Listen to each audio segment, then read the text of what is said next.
See? Told you they'd be here. Xavier! Oh, and Shiori and Furina too! Ah, Hydro Archon above! If it isn't my darling camera operator and clapper loader! A very happy Fontinalia festival to you as well! I'm guessing you came back to celebrate with us? Yep, and help out too!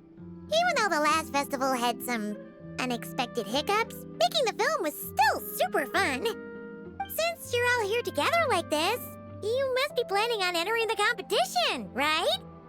Of course! A celebration of the entertainment industry. No one who's anyone would choose to sit this one out. It only happens once a year, after all. Fontaine Fashion Week might be more my speed, but the film festival brings in a lot of orders and boosts brand recognition, so I wasn't going to miss out either. A few new awards have been added this year, too. Best Director, Best Costume Design, oh, and Best Camera Operation. Ooh, sounds like we've got work to do. Come on, tell us! What's Musketeer Pictures film gonna be about? Oh, about that. What's wrong, Xavier? What's with that look? Oh, man. You weren't scammed by some shady investor again, were you? No, even I'm not naive enough to fall for something like that again. Besides, thanks to the fine people here, Musketeer Pictures has more than enough funds to shoot without investors. And yet problems persist. Huh? What do you mean? Well, we were planning to replicate our past success and shoot a film based on a popular novel. But as we were holding auditions for the female lead earlier today, a striking young mademoiselle wandered in by accident. Her disposition was simply ethereal, the look in her eyes somewhat melancholic. Oh, I wish you could have been there. The awe I felt can scarcely be put to words. You had to be there, friend. No matter where she stood, it was as if her surroundings, even the air itself, turned into the perfect shot. Guess you found your lead actress, then? No, quite the opposite. My script is entirely unworthy of her. I fear it is. Nevertheless, I couldn't help but approach the mademoiselle to ask about her background and what brought her to Fontaine. What did she say? Sadly, she said her best friend was gone. After returning to her own homeland not too long ago, she decided to visit where her friend was from to remember them better. Oh, no wonder she looked sad. Yes, but that's when it struck me. Why not cast her as the lead in a film centered around her search for this old friend?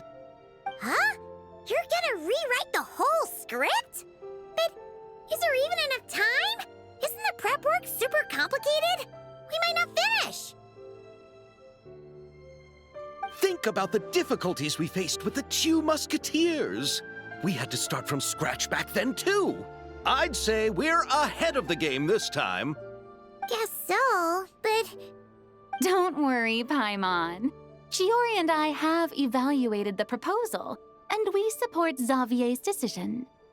I won't really need to start on the costumes until the cast is finalized, so it's not too much extra work for me. Oh, fair mademoiselles. How can I ever thank you? Finishing the script would be a start. You know, compared to a commercial popcorn flick, I do prefer the idea of shooting a more artistic film. One that leaves a profound and lingering impact in the hearts of the audience. I agree. True trendsetters are the people who dare to go against the grain. Well, leave it to Director Furina to have a vision. Honestly, though, the artistic passion of everyone at Musketeer Pictures is inspiring. Anyway, now that we've heard so much about this lead actress, Paimon's gotta know who it is!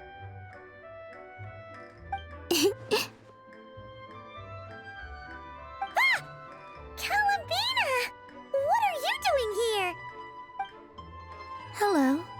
was just walking past when I heard you talking about me, so I came over. Huh? You know Miss Columbina? Of course! Wait a second. Does this mean Columbina is the actress who inspired the whole rewrite? Yeah. Wait, so did you make the trip by yourself, Columbina? Yes. I mentioned how I wanted to visit other nations once things settled down in Notcry, remember? So I went to the curatorium to ask Never for advice. She told me about the film festival in Fontaine and said it might be fun to visit. I spoke to Lauma before I left too, and she thought it was a great idea to get out for a bit. It's just, I received quite different travel advice from the two of them. Oh? How so? Well, Lauma told me to go out and experience new things and make new friends. What a wonderful suggestion. That's how a trip should be. What about Nefer? She said, don't trust anyone and don't talk to strangers. Yep, that sounds like her. I can understand that too. It shows this Nefer cares about you a great deal, Miss Columbina. Yes, so I plan on combining their advice. All I need to do is turn strangers into friends, and then I can talk to them. Huh. That kinda makes sense, but also not. Hey, Chiori. Oh, look who's back. Happy Fontinalia Festival, you two. Oh, looks like we have a superstar in our midst. How about an autograph, Big Shot? Ha ha, very funny.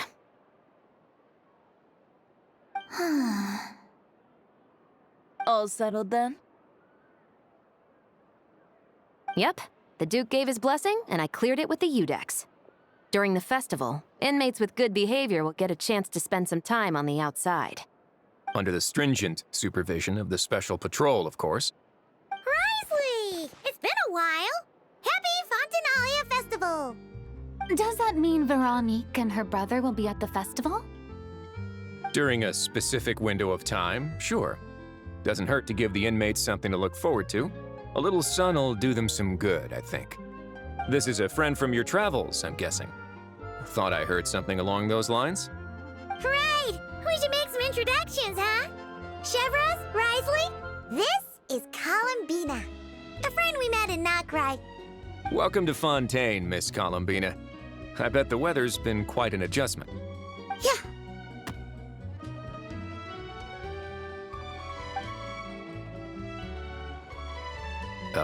And not the good kind, I take it. No, I quite like it. It's a lot warmer than Notcry. Then what was the punch for? Oh, should I not have done that? The flowers that bloom here are so vibrant, and the people are so kind. I just wanted to become friends as fast as possible. Ah, so that was meant as a gesture of friendship. Is that right, Miss Columbina? Mm-hmm. Isn't that what friends do? Right. Might have been a bit premature in this instance, though. Your friend here is quite the character. Good thing we said something. You weren't seriously gonna go around punching every single person in Fontaine, were you? No, just the ones I wanted to be friends with. That's not... what Paimon's trying to say is, maybe keep the punches to a minimum until after you're friends with someone. If you say so. You're quite the character, Miss Columbina. So, are we friends? Of course. Any friend of the Traveler is a friend of mine. Yeah. Oof.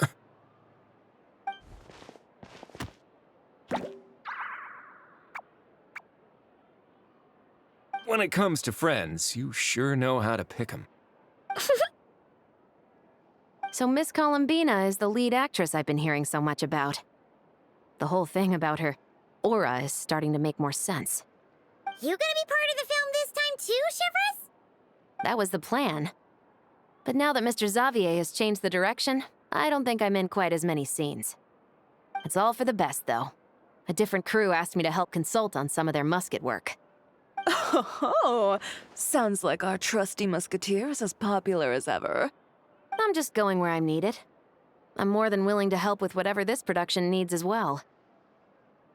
Ah, well, speaking of, would you happen to know if there are scenic locations around the court of Fontaine that other crews haven't booked? The festival's pretty popular this year, so there's not a lot left. You might just have to talk it over with the other productions and see if they'll let you squeeze in here and there. I see. Having trouble finding a filming location? Yes, we made a last-minute decision to go down a different route, so the indoor locations we reserved are no longer a good fit. And it looks like all of the best outdoor spots have been taken. You know, I might know a place. Good views, good atmosphere, and no production team has snatched it up. That sounds perfect! Where is it? You want me to reveal it just like that? Come on, let it be a surprise. As much as that sounds riveting, I think we should divide and conquer. You go do that, and Director Furina and I will take Miss Columbina around the city to discuss lighting and styling. Is that all right with you, Miss Columbina? Traveler? Yeah, everyone here is our friend. So don't worry about a thing and just focus on enjoying your trip. Okay. All right, then the Traveler and I will go check out this potential filming location. It might even give me some inspiration for the new script. I'll leave this to the Duke then. Until later, everyone. Maybe we'll run into each other on set. Okay then. Lead the way, Risley. Paimon's not built for suspense. Let's get this show on the road. Who said anything about roads? Huh?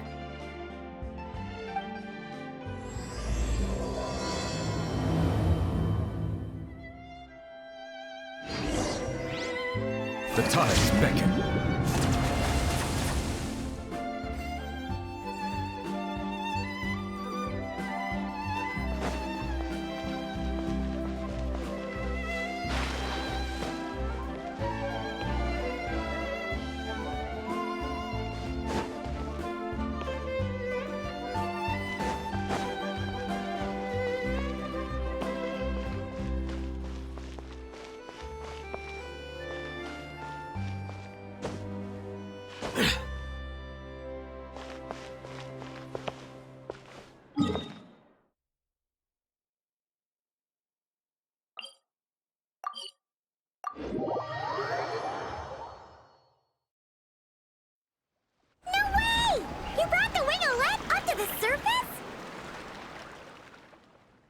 It'd make quite the grand backdrop for a film, don't you think?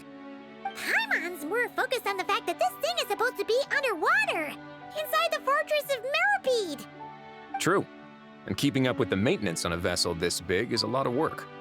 It takes a crazy amount of manpower just to keep it up and running. Oh, Paimon kind of thought it just sat there until you needed it. I wish it were that simple.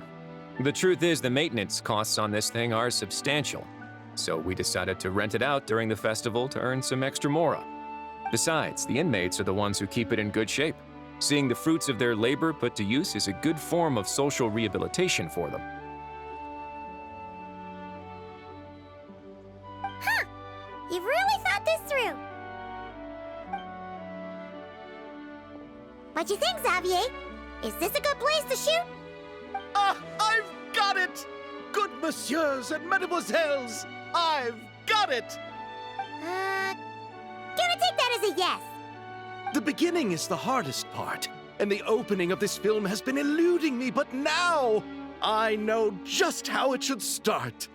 Glad to hear it. Thanks for bringing us here, Risley. Don't thank me just yet. This isn't quite a done deal.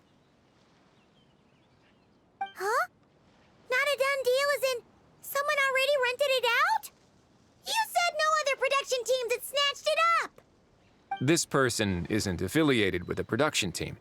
The rental fee was high enough to scare off plenty of other film crews, but she didn't blink. Made quite the generous offer, and didn't even attempt to haggle. Do you know what she plans to use it for? I'd like to at least have a rough idea before going in to negotiate. I didn't ask for the details, but I did see what looked like a fishing permit and a business license on her desk. My guess is she's planning on using it for some kind of restaurant or aquarium. A floating restaurant is sure to attract people, but an aquarium sounds cool too. The views from the ship make it a great spot for a date. The winglet might not be under my command right now, but it's always nice to see her admired. A film is sure to drum up some good publicity as well. I do hope we can work something out with the current captain. Well, guess we should head over and talk things out then. Best of luck.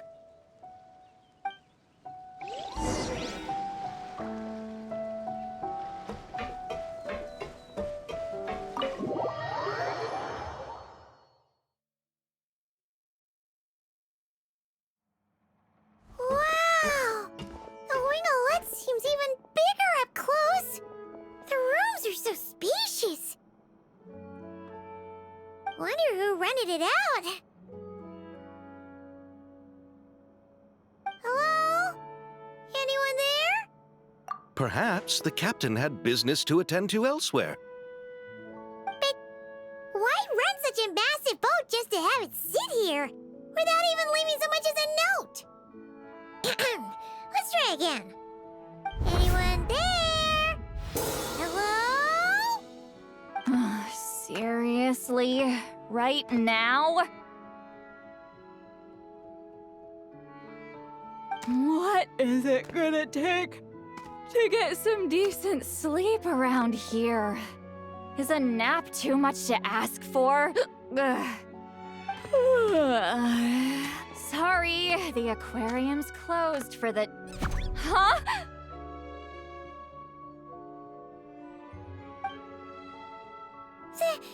See Lolly? Traveler! Paimon! Hold on.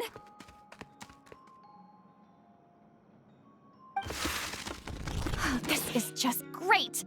How am I gonna go out dressed like this? What happened to my regular clothes?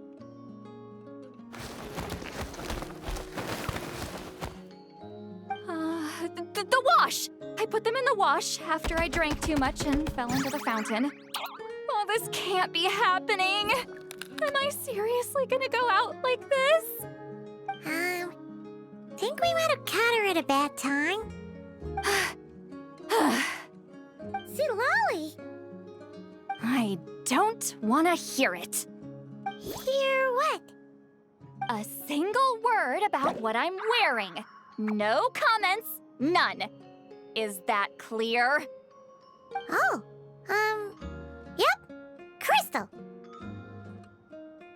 Huh? You think so? No, wait, I told you not to say anything! What was... Oh, his thoughts. I heard his thoughts.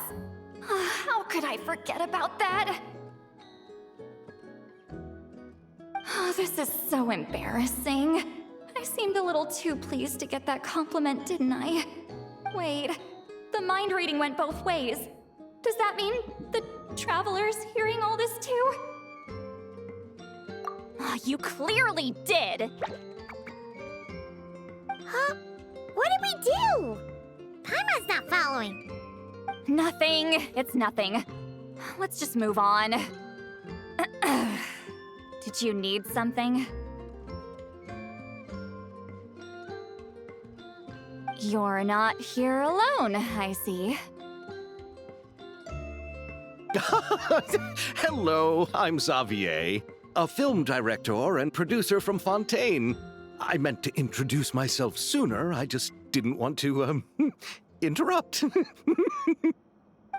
No wonder we ran into each other in Fontaine of all places. You must also be in town for the festival then. That's right. We're helping Xavier with his film. In fact, we were hoping to shoot some scenes on this boat. You're the one who rented it out, right, Seed Lolly? Me? Rent a boat? I wish I had that kind of spare cash floating around. Not to mention the spare time. Don't get the wrong idea, though. I'm not here to sail off into the sunset and live out some cushy retirement life, okay? I'm not that old. Then why you dress like... how did you end up staying aboard the Wingolette? Well, I heard one of my favorite light novels was getting turned into a film, so I came to Fontaine to catch the premiere. Originally, I booked a room near the Opera Epiclese, but I'm quite particular about where I sleep these days. I think it's an age thing. And that bed? Oh, I just couldn't sleep in it. I tried to find a different hotel, but with the festival, everything was completely booked. Just as I was worried I'd have to sleep under a bridge or something, I happened to spot a help wanted sign on the side of the road. Oh, so you're here to take care of the boat? No, I was hired to man the front desk. The pay is a bit low, but food and drinks are covered. And it includes room and board during the festival. Plus, the job is simple. So I thought I'd give it a shot. Wow, they actually thought you'd be a good fit, huh? What? You don't think I'm cut out for it? All I have to do is tell people the aquarium isn't open yet. Other than that, I'm free to do whatever I want. It's a pretty sweet gig. That's all? Yeah, I was also kind of shocked. But it's not a lie. Head downstairs and see for yourselves. There's nothing but empty tanks. Not a marine animal in sight. Did your boss mention anything about being open to film crews using this space? Our production was hoping to film on the deck for a few scenes. No. That never came up. You could just ask her. Oh, she's around? What kind of person is she? We should know what we're heading into.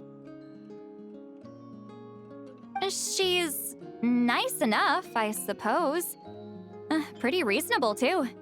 Even offered for me to move to a bigger cabin if I was too cramped. Back at the Masters of the Nightwind, I'm used to being the one giving orders. But working under her doesn't feel like being bossed around.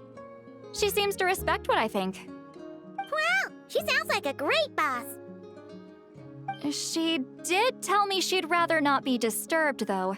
She's been working on an important project, so I'd keep it brief. Got it. Thanks for the heads up. All right, the captain's quarters are this way. I can take... Wait. But I'm wearing... whatever. I doubt she'll care. Just follow me.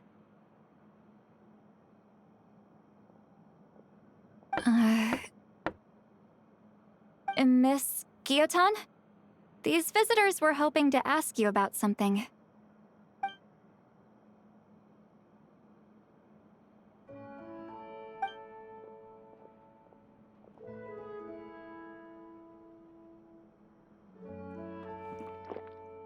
I thought I said to limit the interruptions. Just tell them the aquarium is still...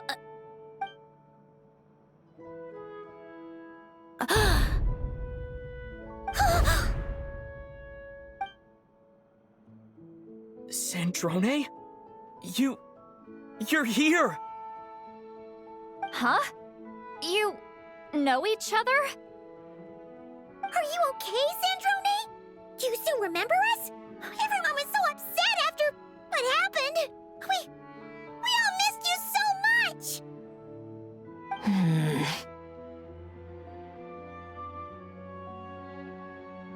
Miss Seat Lolly, why don't you escort this gentleman to the reception area for a cup of tea? I have something to discuss with these two in private. Ah, I see. Right this way, Mr. Xavier.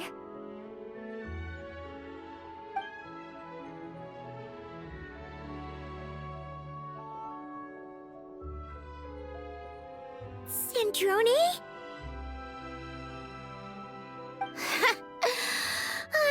I can't go anywhere without running into you two, can I?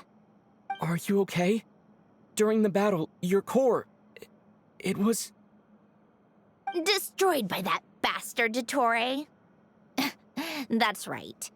But as you can see, I'm fine now. No major issues. Or at least, there shouldn't be. Oh, what a relief! Oh, why didn't you tell us sooner? Or come back to see your friends? Now that I have the chance, I just want to say... Thank you for saving me. Huh? Don't get the wrong idea. I only saved you so we could complete that formula and defeat Dottore once and for all. Even if he did crawl back from the grave to make us all miserable again. That doesn't matter. You're still a hero.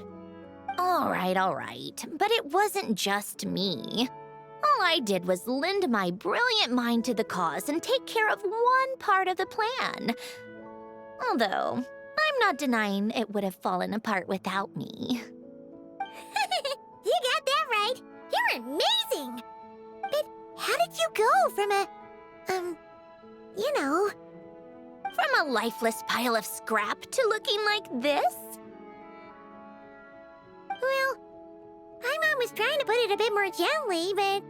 yeah. Where do I even start?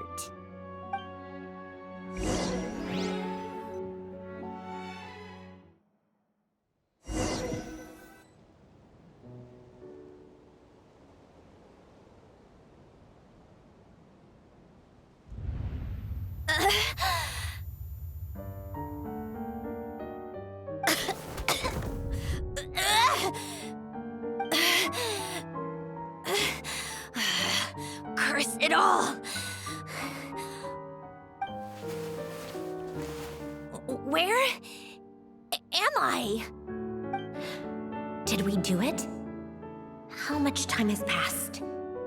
I'm not in one of that lunatic's experimental labs, am I? Wait, Fontinian decor. Books from the Research Institute. Phew. One thing at a time. Initiate self-diagnostics. Assess the extent of the damage. Cut power to compromised, non-essential components. Then reconstruct available action modules. Severe damage to the core. Dottore, you bastard.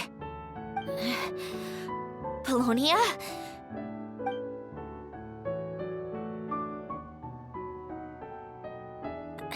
Polonia, wake up!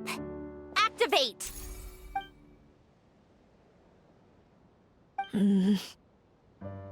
You're in even worse shape than me.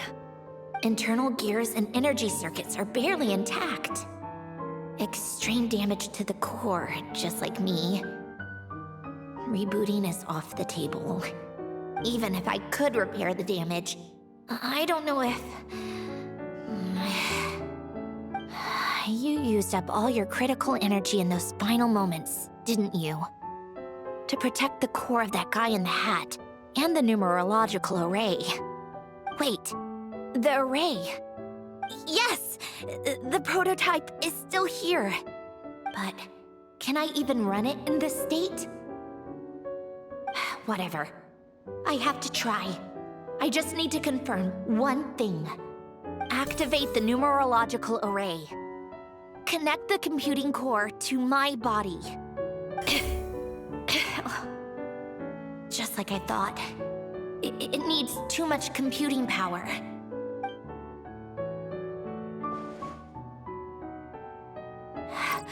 Cut off power supply to all functions except the thinking module. Please. I just need to ask one question. Initiate query regarding the 3 Moon Sisters. How many living moon goddesses are there in possession of the Trilunar Authority? 1. It worked. You did it, Columbina. You made it back. But how did I survive? The self-diagnostics showed damage severe enough to shut me down for good. What triggered the reboot? A built-in message? Only visible after a core reboot. The final gift. Alen! Were you the one who gave me this second chance? But why now? What activated it? What is that? A vision? Wait, no. It's a stellar linchpin?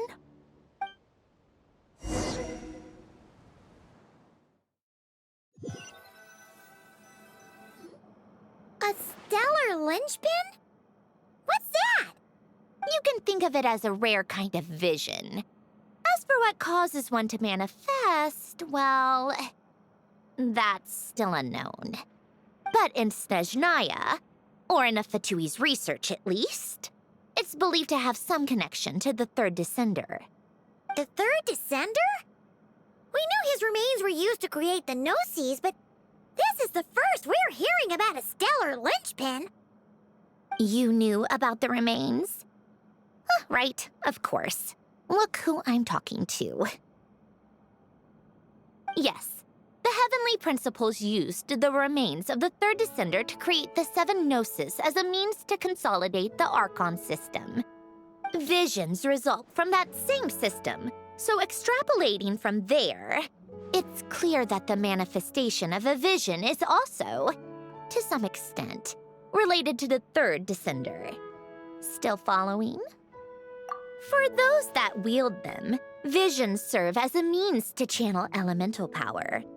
The same is true of stellar linchpins. The difference is that, when wielding elemental energy, stellar linchpin users often exhibit a unique kind of power that seems to come from beyond to that. It's believed that, when a stellar linchpin manifests, impurities from the remains of the third descender get fixed in place. Hence, the name. That's also believed to be the source of the strange power I just mentioned. We've heard that visions can appear when someone has a really strong wish or desire. Stellar linchpins sound kind of similar, so does that mean... Huh? Oh, don't look at me like that. I've never had any grand wishes or aspirations. Just a list of things that drive me up the wall. So if you're asking why this thing appeared, I have no clue.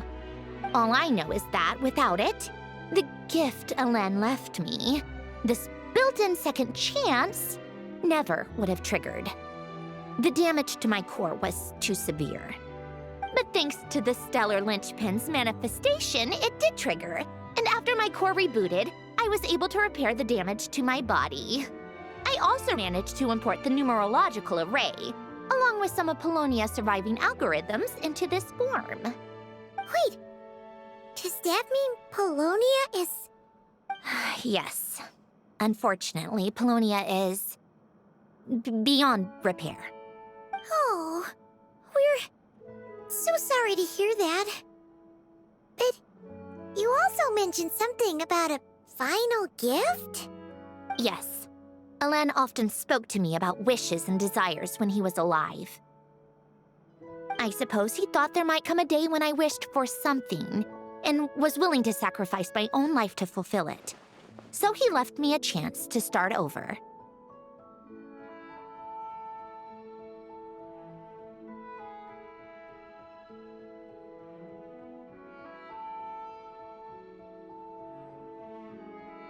No, never.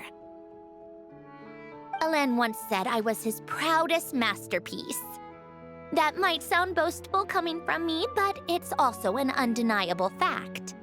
After Alen died, I started studying how Polonia and I worked. Polonia is essentially a computational machine, so it wasn't difficult to figure out the mechanical principles there.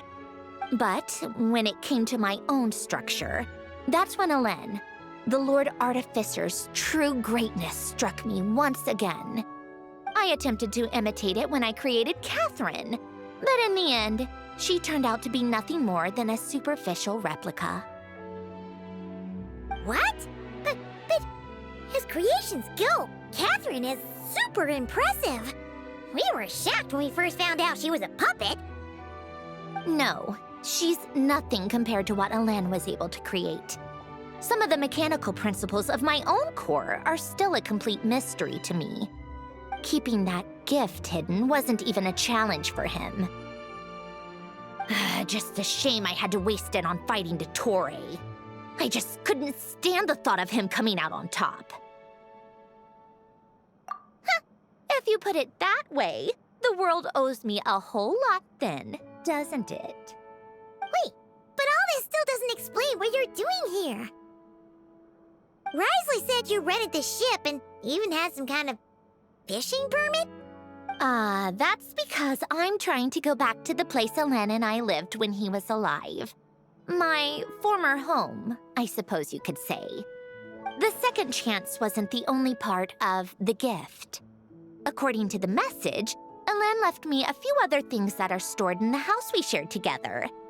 I'm hoping that whatever he left me can help fix certain anomalies in my rebooted core.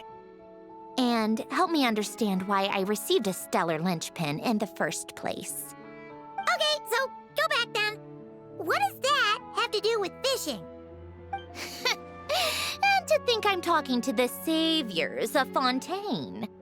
Did you forget that the water levels have been rising for centuries? I can't just go back to the place I used to live because now it's underwater. Oh, right. With the rising water levels and changes in terrain, it's not just a matter of finding where it is, but also clearing away any sediment or debris. But Fontaine law prohibits unauthorized individuals and organizations from excavating underwater ruins. Amelazine caught me the minute I even made an attempt. Why not apply for authorization then? And face the endless slog of Fontanian bureaucracy. No thanks. Besides, I'm a Fatui harbinger. The diplomatic implications alone would be enough to give the gestionnaires at the Palais Mermonia a headache. A fishing permit, on the other hand, isn't difficult to obtain at all. Minimal paperwork required, and under the name Guillotin, the application was a cinch. So you're exploiting a legal loophole? Am I? That underwater home belongs to me. If I happen to chance upon it while doing some fishing, what's the issue with that? Of course, I do have to catch some fish to put in the aquarium, just in case the gestionnaires come to check up on things. That's also the reason I hired someone to man the front desk. Huh? But isn't that kind of a waste? He went to all the trouble of getting a business license and rented out this giant ship, just for show? If you want to run an aquarium that bad, be my guest. Use the facilities however you want. I'm certainly not going to stop you. All I want is to go back home and see what other gifts Elen wanted me to inherit. Hold on. Enough about me. What are you two even doing here?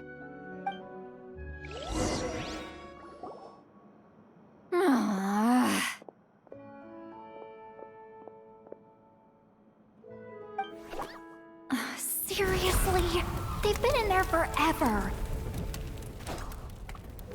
The reaction when they saw each other was strange, to say the least. They're lucky I was nice enough to leave the room and give them some space. Back in the Masters of the Nightwind, I'm the one who gets to kick people out. I just want to know what they're talking about. Should I cast a little eavesdropping spell? Oh, no, what am I thinking? I'm Granny Eastley, the great shaman of the Masters of the Nightwind. I can't do something like that. This is just ridiculous. Making me wait out here for so long? Where's their respect for their elders? Oh, here they are. Were you back there arguing or something? What took you so long?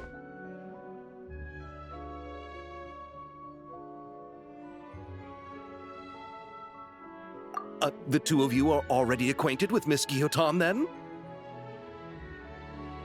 Oh, yep. But don't worry, we got everything sorted. Sandrone agreed to let us shoot on the ship, but it has to be when she's not here. When she's not here? That's right. You'll excuse me if I didn't exactly ask for this little reunion. I wasn't planning on seeing anyone. Like I said, my core is severely damaged. Even with the gift, there are anomalies that are making things unstable. I don't even know if I can continue to function without issues. So the priority is to fix these anomalies and get answers to my own questions. Then, I can see the people that need seeing. Anyway, just let Sandrone know when you plan to film Xavier, and she'll, steer clear. I do hope I'm not causing Miss Guillotin too much trouble. No! She just wants to keep a low profile for her own, complicated reasons. She doesn't want anyone else to know she's here. Understood. I'll be sure to keep that in mind. Oh, and see Lale? Huh?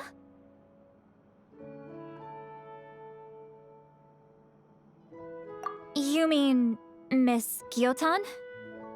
What does she want? Oh, please don't let it be about the pajamas.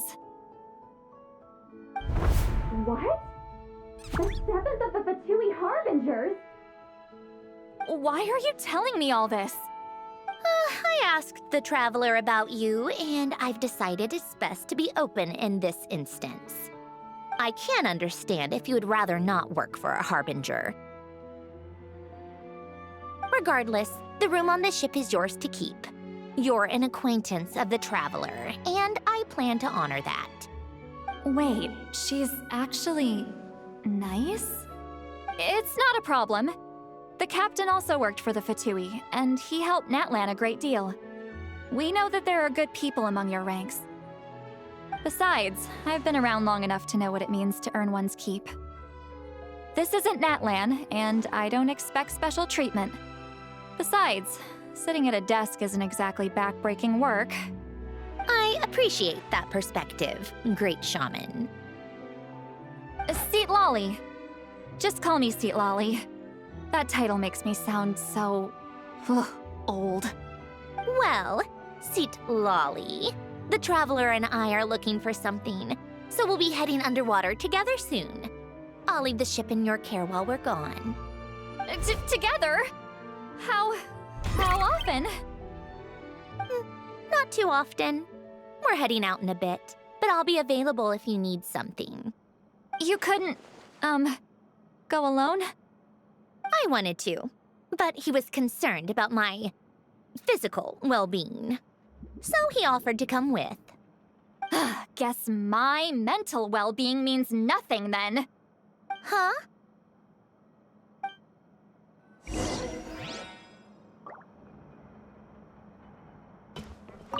Just be quick about the whole thing, okay?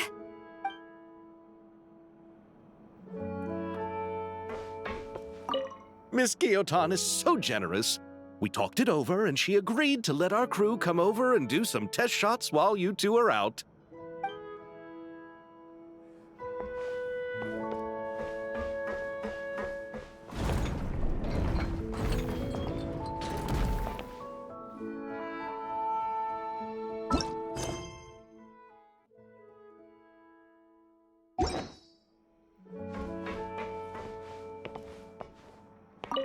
All right. Our first stop is the Beryl region. After Alain left the Fontaine Research Institute, he lived in seclusion somewhere around there.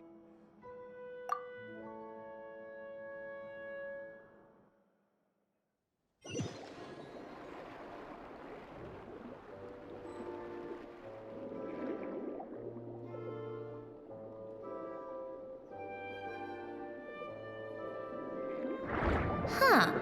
This place has changed a lot. Guess I really have been gone for a long... Let's look around and see what we can learn. Oh, And don't forget to catch a few to take back. We need to keep up appearances, remember?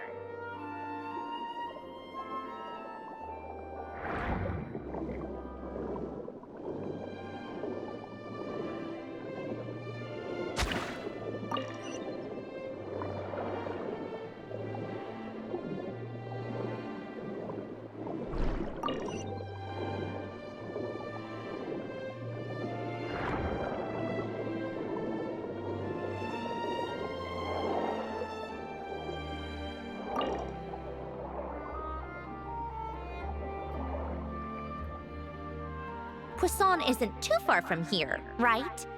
It's all a bit nostalgic, I guess. Back when I lived here, all this was still above water.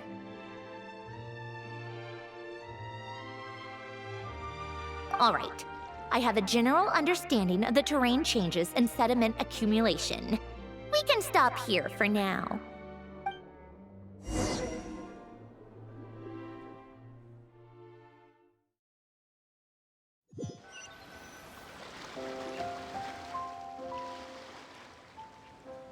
That went smoother than expected. I appreciate the help. No problem. You doing okay though, Sandrone? Seeing your home look nothing like you remember, that can't be easy. I'm fine. Times change. People change. That's the one thing you can actually count on. I made peace with that a long time ago. You should head back and put them in the aquarium tanks. We finished ahead of schedule, so your crew is probably still on the ship. I'll follow in a bit. Right. Xavier said he was gonna test out a couple of shots. I'm sure.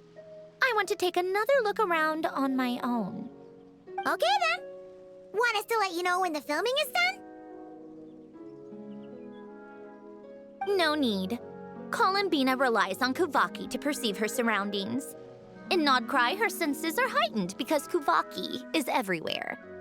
But here, as long as she doesn't activate her abilities, her range of perception should be equivalent to an average person's line of sight. I figured that out back in Snezhnaya. That's oddly specific. I have hiding from her down to a science. So, what? Things might be a bit different now that she's merged with the Moon Sisters, but I doubt there's been a drastic change. The point is, you two can head back. Don't worry about me. Okay, if you say so. Come find us on the ship if you need anything.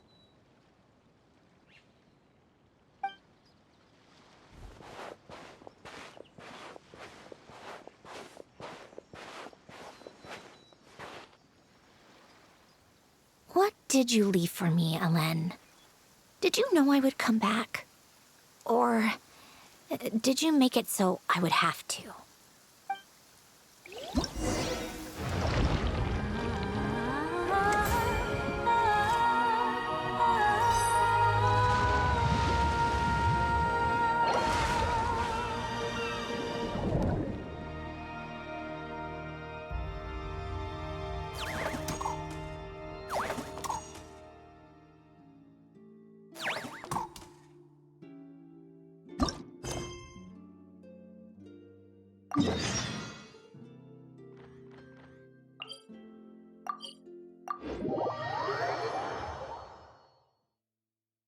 Clear weather all around brightens the heart.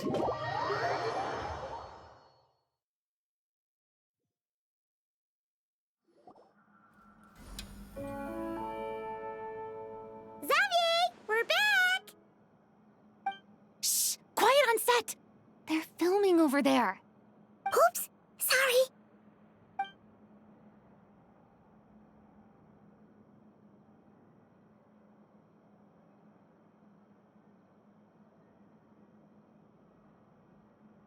What's your take, Detective? Bullet wound to the chest. Gunpowder residue on the clothes. The victim must have been shot at close range. You think it was someone they knew? Yes. It's possible the suspect arranged for them to meet at this very spot. A reasonable deduction. But you're overlooking a crucial clue. What? The victim's pocket watch is missing. And cut! I think we got it! Good work, everyone! Phew, finally. Acting was nerve-wracking for me when I first tried it, too. Just loosen up, and you'll get used to it in no time. Chevres! Charlotte!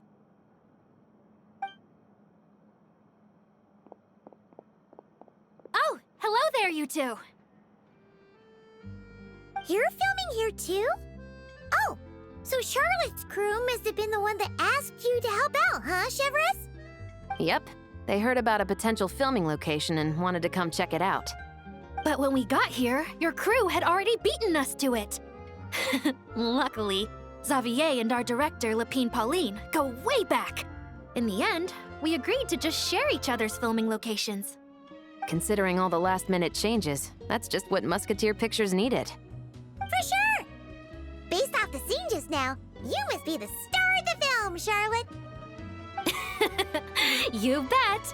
This detective costume really suits me, don't you think? Oh, for sure. You're already right at home lurking in the shadows taking pictures of this and that. Add a notepad and you're practically method. Thanks, Miss Chiori. I appreciate the compliment. That didn't sound much like a compliment to Paimon. So this is a film set? It looks like a very happy place. This must all be quite new to you, Miss Columbina. Yes. I watched a few films with a friend once, but she thought there was no point if I wouldn't open my eyes. So she stopped inviting me. Looks like I missed out on a lot. True, but being an actor seems like a tough job. Huh? Most people would swap lives with an actor in a heartbeat. The lifestyle is so glamorous, and the pay is more than generous. But they have to act out lives that aren't their own, with the whole world watching on in judgment. If they don't do it justice, it must feel like they're letting people down. That's exactly how it feels. This young lady has quite the unique perspective. Well, that's true. But these actors are here because they want to be and they think it's fun. Most of them, at least. Not to mention, the film we're shooting is based entirely on you, Miss Columbina. You just need to be true to yourself. I don't have to pretend to be someone I'm not? Not at all. Authenticity is what we're after. For example, this first scene opens with you on the boat, sailing to your friend's homeland. You just need to think about that moment in the story and picture how you would feel. Oh, okay. We're all here? Wonderful! Let's head to the deck and get shooting. Oh, and this is for you, dear Paimon. Your clapperboard. Whoa! Is this the same one Paimon used for the Two Musketeers? The very same. I saved it just for you. Thanks, Xavier! Feels like being reunited with an old friend. Of course! That said, I have a different job in mind for you this time, Traveler. Our film is focusing on a single protagonist, so conveying the subtle changes in her state of mind is of the utmost importance.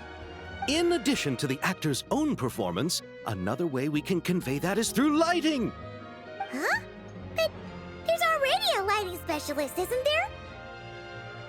Yes, but it's clear the Traveler and Miss Columbina share a deep bond. You might have a better chance of understanding her frame of mind in certain scenes. Oh, that makes sense. So, what do you say? Willing to take on the role of lighting specialist? It's settled! I leave the job of translating our leading lady's inner thoughts in your capable hands.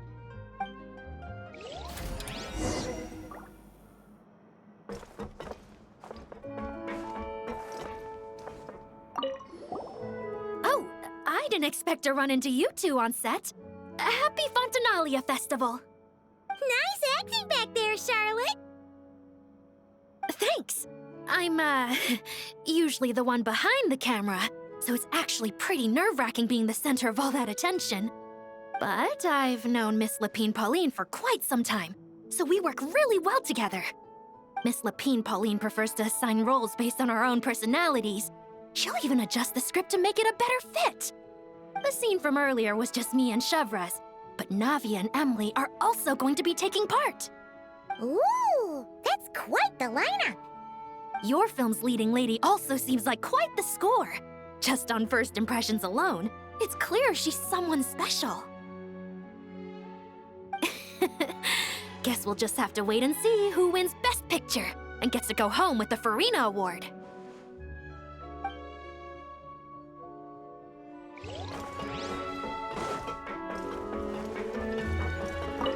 I want to ask for an autograph so bad, but I can't do it dressed like this. The cast of Great Detective Herlock. Duh! I came all the way here just for the premiere. But I didn't expect to end up on their film set. My laundry just won't dry. The weather here is too wet.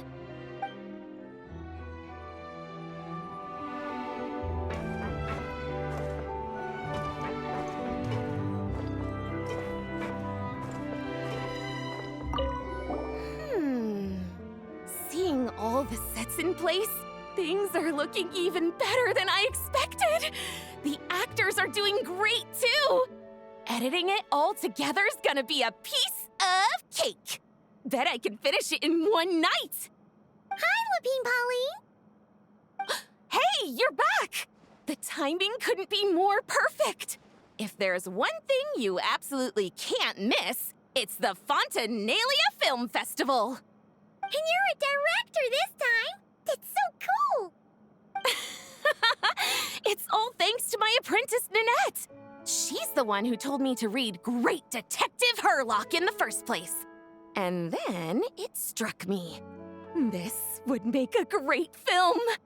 What about your savings, though? You didn't...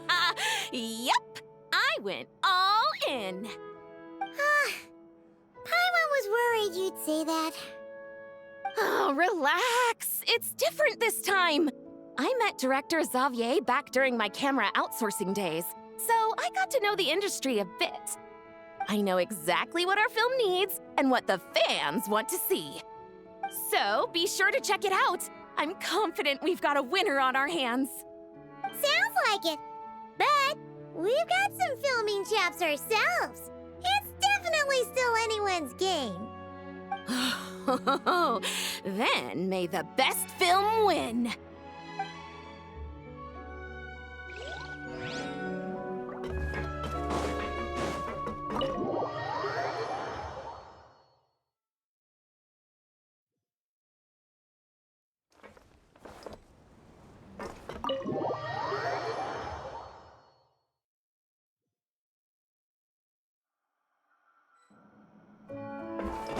Time to go.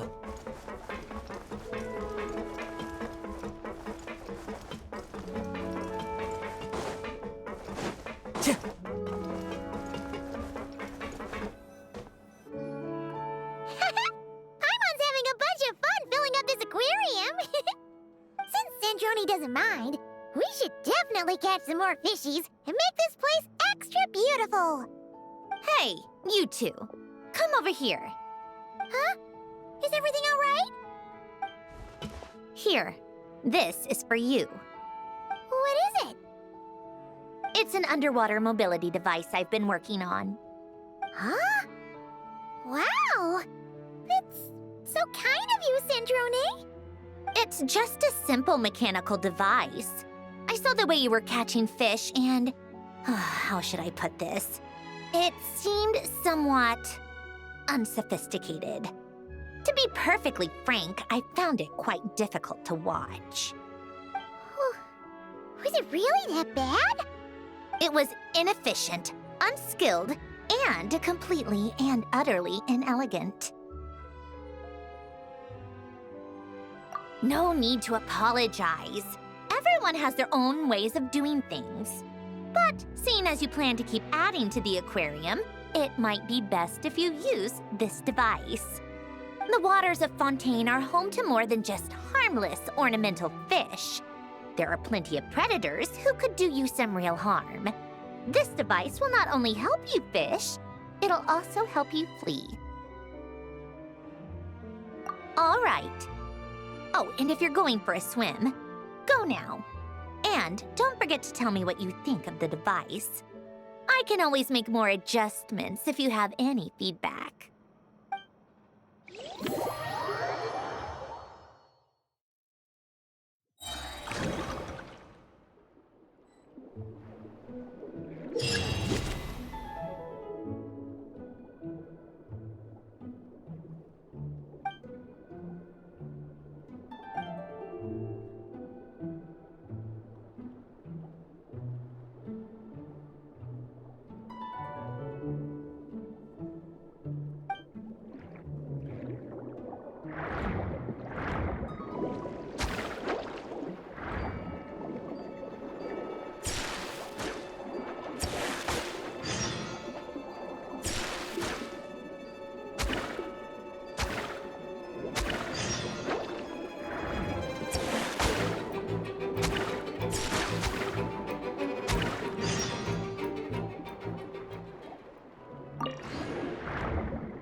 All right, without any further ado, it's time for production on our film, A Homecoming, to officially begin! Turning it over to you once again, Director Furina. All right. Positions, everyone! Camera operator, clapper loader, get set up. Let me know when lighting is good to go.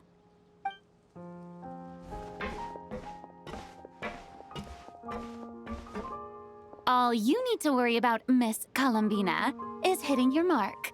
Other than that, just focus on immersing yourself in the emotions of the moment. Okay. Good. Lighting, are we ready?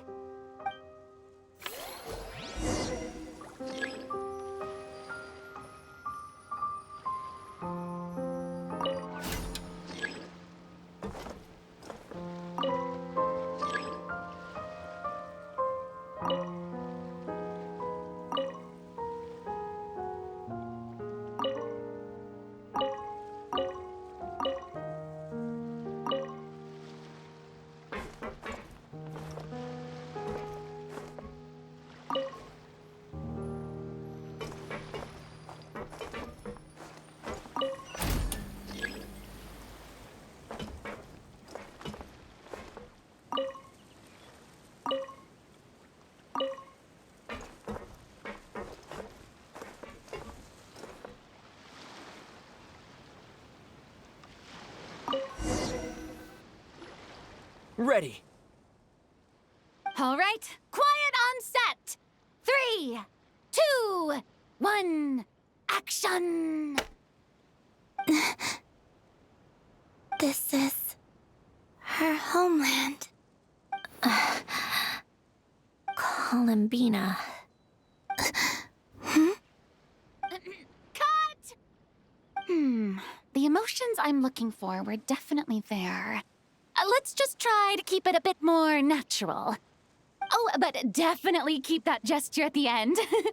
I loved how real it felt. You looked genuinely moved. All right, if you're ready, let's go for another take. Miss Columbina? That presence. It kind of felt like Sandrone?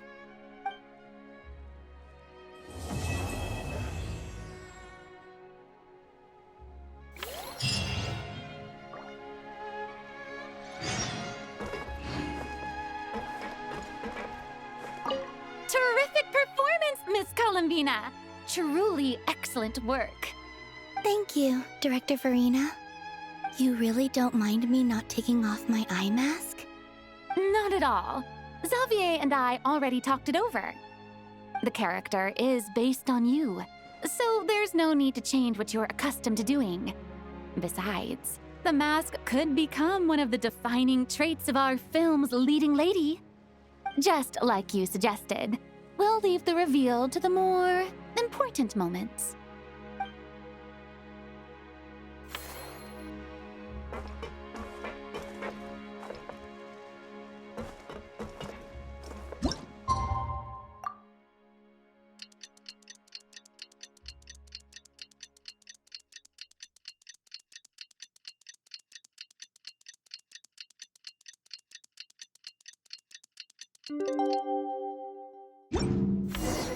Sandrone said that if everything goes smoothly, we should be able to pinpoint the exact location of her home today.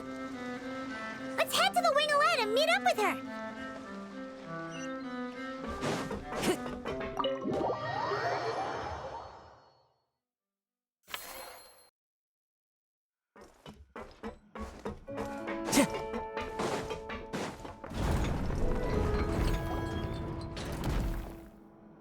Ah, you're here. We should get going then. Xavier and the others should be filming soon. How's it going? Have you managed to figure out the location of your home yet? I've narrowed down a few potential locations. We just need to take a sample from each one.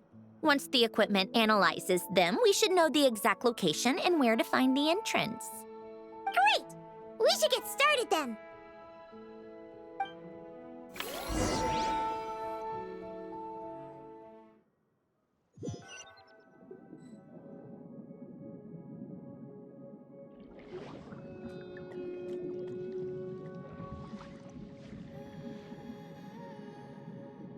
All right, let's get a move on.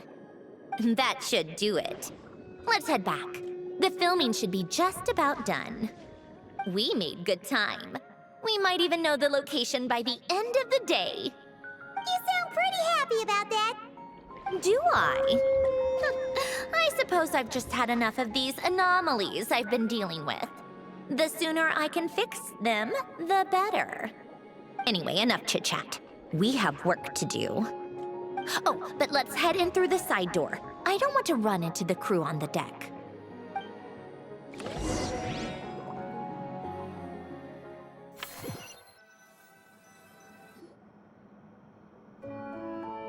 All right, now we just need to wait for the results.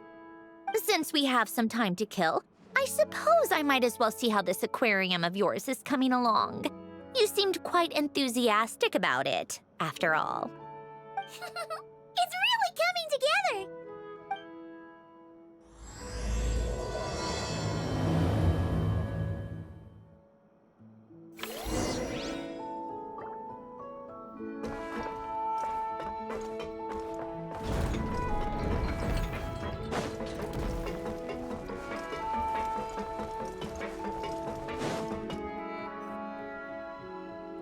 Oh, kind of impressive, actually. These must be the ones we caught the first time we went underwater. Like it?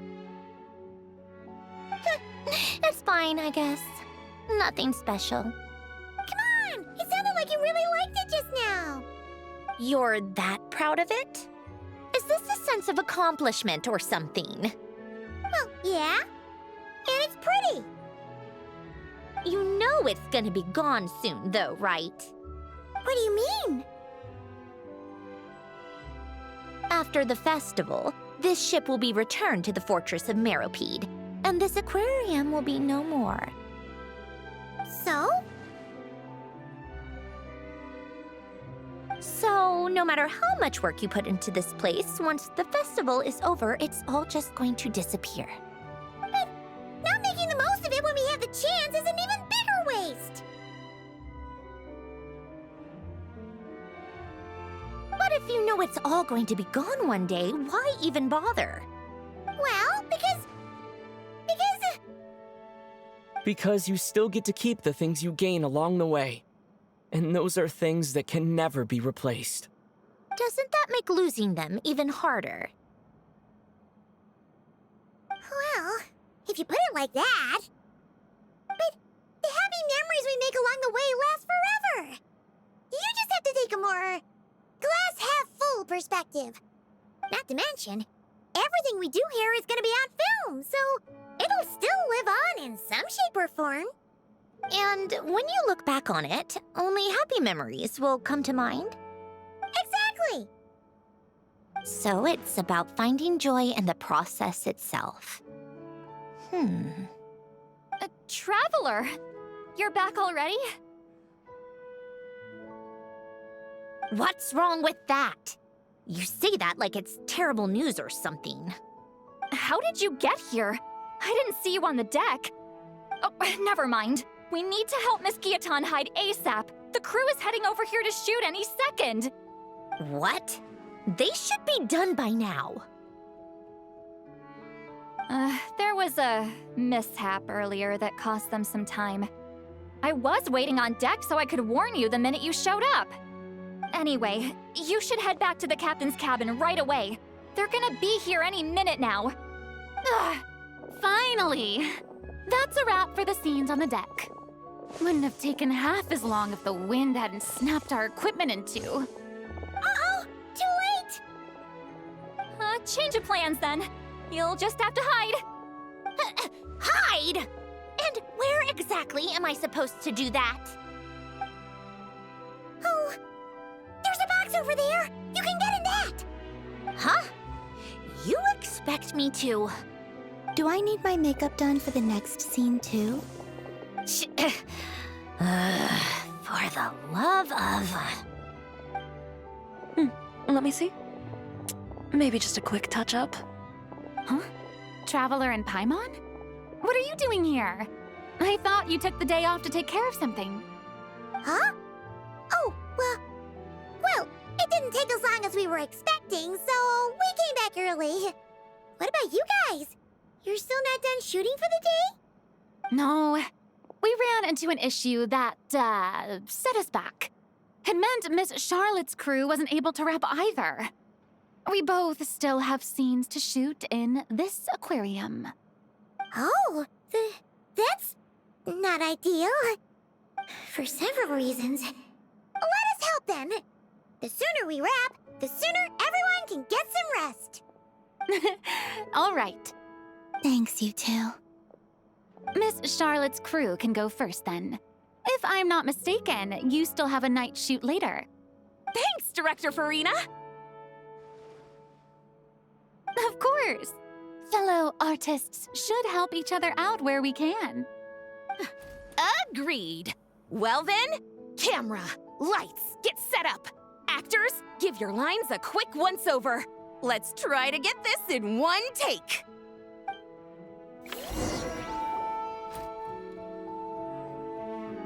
All right, places, everyone! And 3, 2, 1, action! So, the story ends like this. But when Duke Saint Germanus departed, he clearly said that everything was beyond redemption. Huh? That sounds familiar. Wait, it's from that novel I came across while researching the numerological array. He's only a genius when it comes to mechanics, and everything else, he's just an ordinary person. Huh? What was that noise? Whatever, I'll just fix it in post. Mr. Koba, please don't speak as if I were the accomplice. Not so hard. This box isn't sturdy enough for that. This is why I keep saying, don't put too much trust in Clockwork Mecha. Unlike humans, machines don't have a heart. A heart? That's right. It's what's on the inside. It's also referred to as someone's soul, or likened to free will. You can think of it as a person's core, what makes them unique. In general, though, people don't believe machines are capable of having a soul. You said my emotion module was faultless.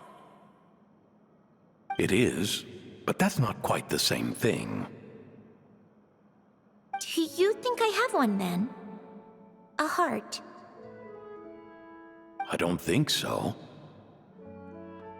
I know so. The question is, do you recognize it within yourself? That's where you're wrong. I can't believe this. Forcing me to hide in a box and listen to this drivel. Me. In the end, clocks tick through tranquil years. Fish swim in crystalline springs. No matter how grand a dream is, it will fade away like this. Forlorn, wordless, silent. And cut. That was a long one. What did you think? If she makes them do another take, I'm going to flip a lid. And not just the one to this box. Well, there were some weird audio things going on, but acting-wise, it was great. It's a keeper. Perfect. That means I can get out of this box. It's our turn. Camera operator, set up for the next scene.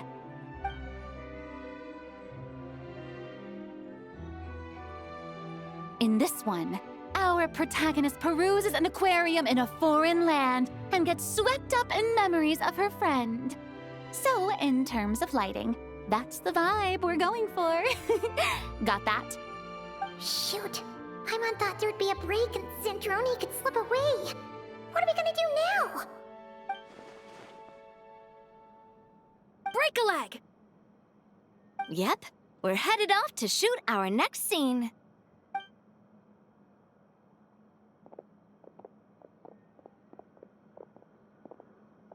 All right, quiet on set. We're about to start rolling. Ready, Miss Columbina? Miss Columbina?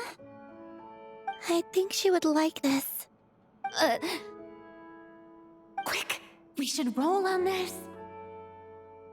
It doesn't forage with the others, or prey upon its smaller kin. Instead, it remains where it is, cradled in the coral's quiet beauty, as though the raging cyclones above are of no consequence. And yet, she still stood before the cyclone in the end. So I think that story has it wrong. She is no different than us. She has a heart. Columbina.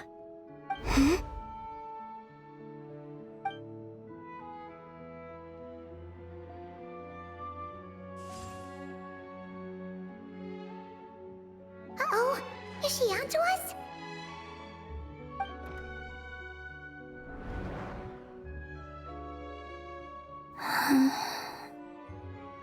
What is she doing? Cut! You okay, Columbina?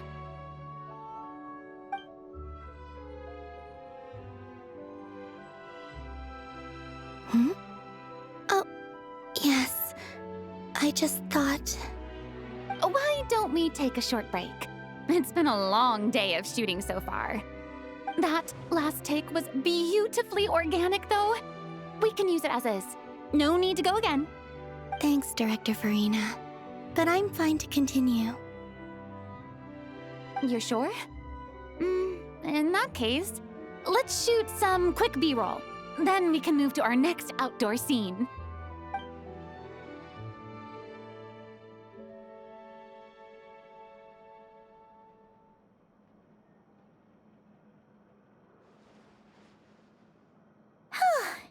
We're in the clear this time.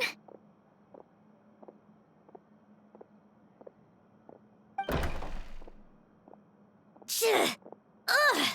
Absolutely suffocating. You okay, Sandrone? Right as rain. Come on, let's go check the test results. It's time for me to go home.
All right, it should be around here. Give me some space. I'll activate the water insulating mechanism.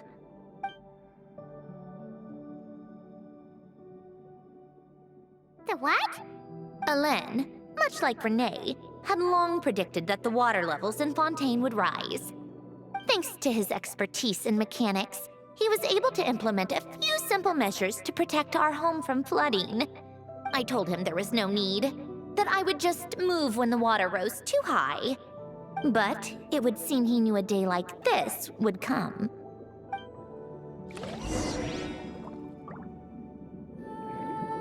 All right, the silt has been cleared away.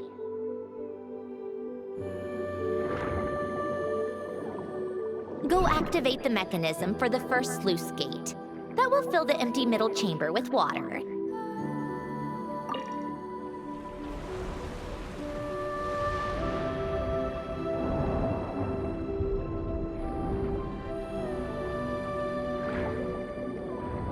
All right, now turn on the drainage mechanism in front of the second sluice gate, and this chamber will become empty once again.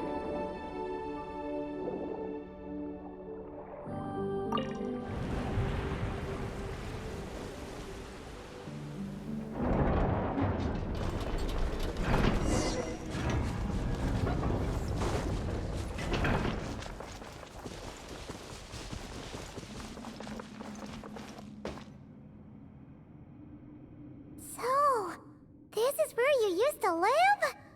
It's beautiful! There's even a garden! Back when I lived here, it was my job to tend to the potted plants and flower beds. Still growing strong even after all this time. Who would have thought? If the weather was nice, I would take Alen out in his wheelchair and we would go for a walk. Before long, we started bringing Polonia along too. Come to think of it, I was the only one who could get around easily back then. Polonia always got stuck at some point, and it was up to me to launch a rescue mission. Happy? I suppose they were. Uneventful, but pleasant. Repetitive, but peaceful. It was like living in a world where time didn't exist. Of course, that was all just an illusion. Death still awaits all of us at the end. Oh. All right, enough standing around. Let's head inside.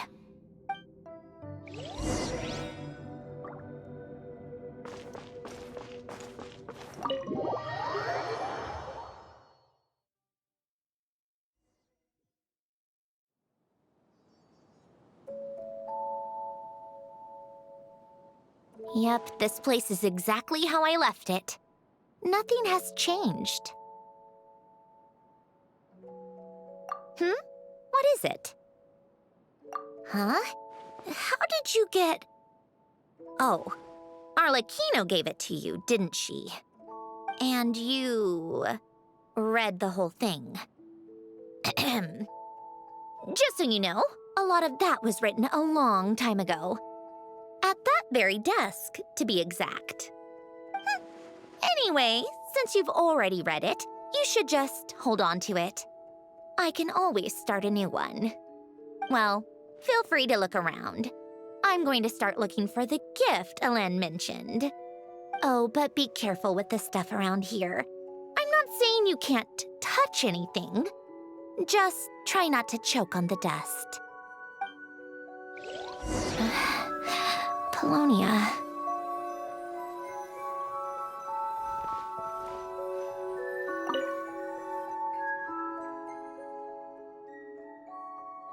Oh, I played with these when I was little. During the first few months after I was created, I mean. At first, Alen and I would play together, but it didn't take long for me to become unbeatable. So, Polonia and I played together instead. Yeah, these don't look like Paimon's kind of games. Logic and math puzzles? Those happen to be my specialty. It's been so long. What do you say? Should we play a few rounds? Let's go with this one. The gears on the left are stacked from largest to smallest. The goal is to move them to the other side in the fewest number of moves. Just remember, you can't stack a bigger gear on top of a smaller one.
Looks like it took you a few extra moves. My first attempt was the same. You'll get better with practice. Well, what did you think of the game? You showed quite a bit of promise, too. We should do this again sometime. There are other puzzles we could try.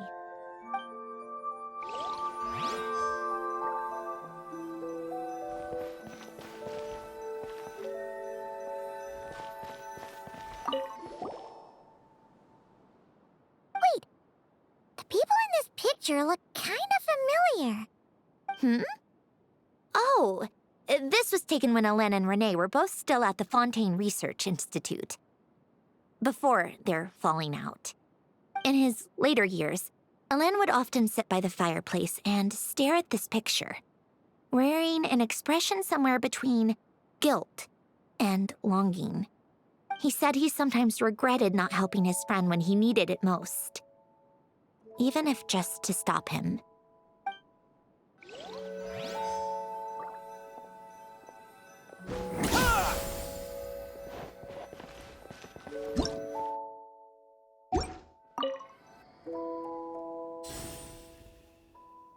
Oh, these are some of Hélène's drafts from his later years. Just casual doodles, really. And these are just some unimportant letters. I couldn't be bothered to sort through them before I left.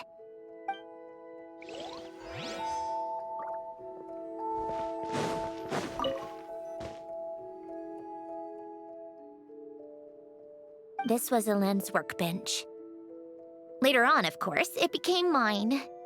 It's where both Polonia and I were brought to life.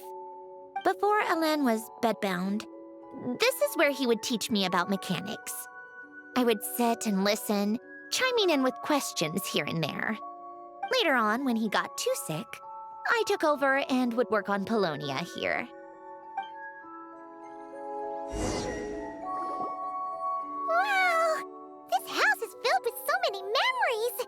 It's so cozy and charming! You should have seen it in its prime, when people actually lived here. A lit fireplace, a steaming cup of coffee. That's the real deal. You know, we also used to have a mechanical piano that Hélène built. Oh, how chic! Hélène never played it much. He probably wasn't able to at that point. But I managed to teach myself. Music theory is essentially math, after all. Once you learn the patterns, it's not really that difficult.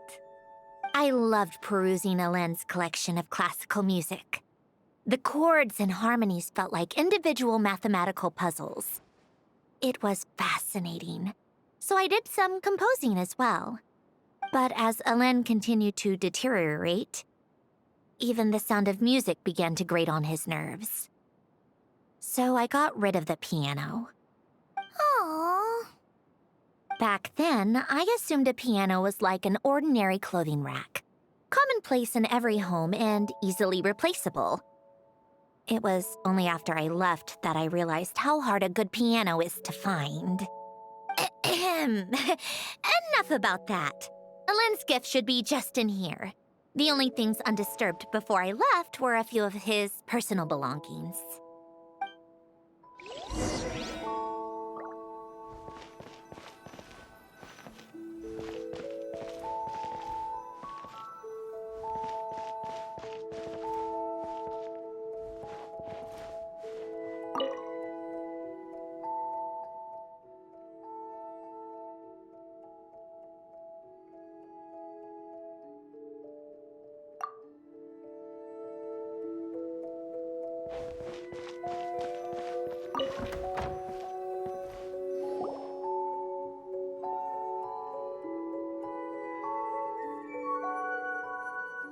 Wait, there's a hidden compartment at the back of this box. Looks like it's locked with some kind of gear mechanism. Knowing you, Hélène, I'm guessing it goes like this, then like this. Got it. Am I a genius or what? Let's see here. A box? Well, you gonna open it?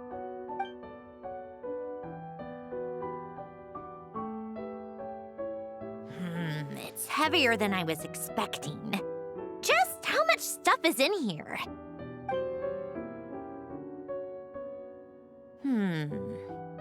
A letter? And a bunch of junk underneath it. None of it seems that important.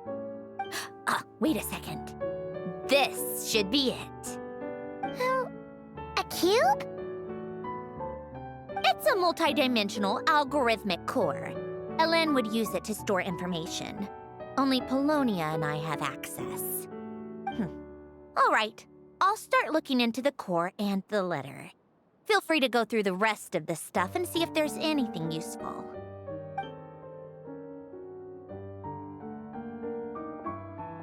Okay. Hold on. There's another picture in here.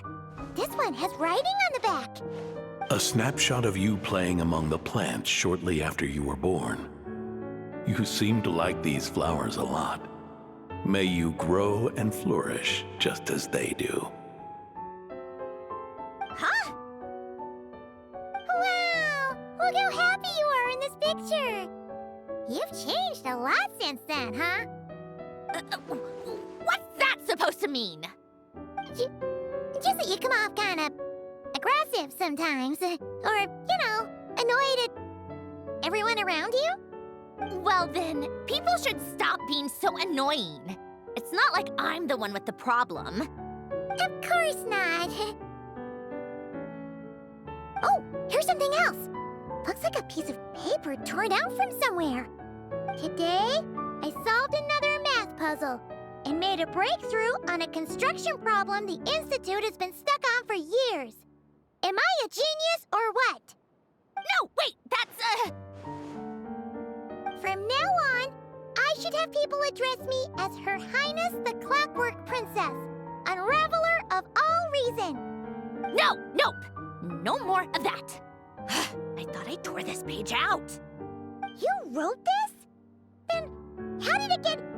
Wait, there's more writing at the bottom. You seem to have developed a distaste for this particular entry, considering I found it in the trash. I'm sorry, but I could not help but hold on to it. Forgive me. Ellen! Don't be embarrassed. Everyone goes through a phase like that. Nonsense.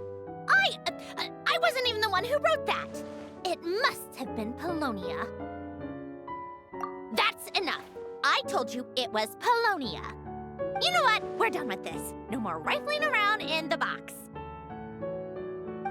Just put it down and let me read the letter.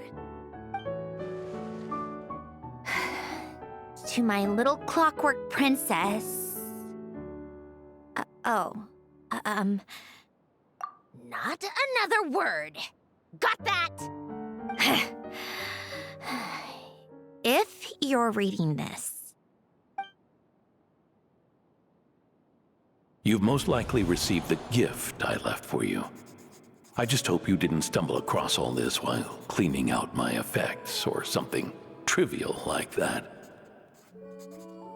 I once asked if there was something you wished for. Do you remember that? I wonder if time has changed your answer. Regardless, I have another gift. A formula that will allow you to come face to face with the anomaly inside of you. If you even still call her that. Why this gift? To understand that, allow me to wax poetic on the soul once again. I would ask you to stick with me until the end, but I know you will. You always have. I believe a person should be born twice over in their lifetime. First, there's the birth that grants us life. Then, the birth of the soul. It's a matter of transforming the life bestowed upon us into the life we choose for ourselves. And to do that, we must look inward. We must make a conscious choice to define the meaning of our life instead of allowing the happenstance of our existence to pass us by. This is the process of recognizing the soul that lives within us. You are my proudest masterpiece. I told you that long ago. But to me, you have never been a creation or a machine.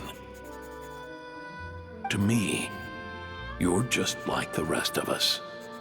You have a heart. In fact, some theories think of the human brain as nothing more than a machine, and thought the product of its computations. So you see, perhaps we're not so different after all. Your inner machinery is just far more advanced than most. No matter how one looks at it, the heart is a complex thing, a place where logic and reason collide with our emotions.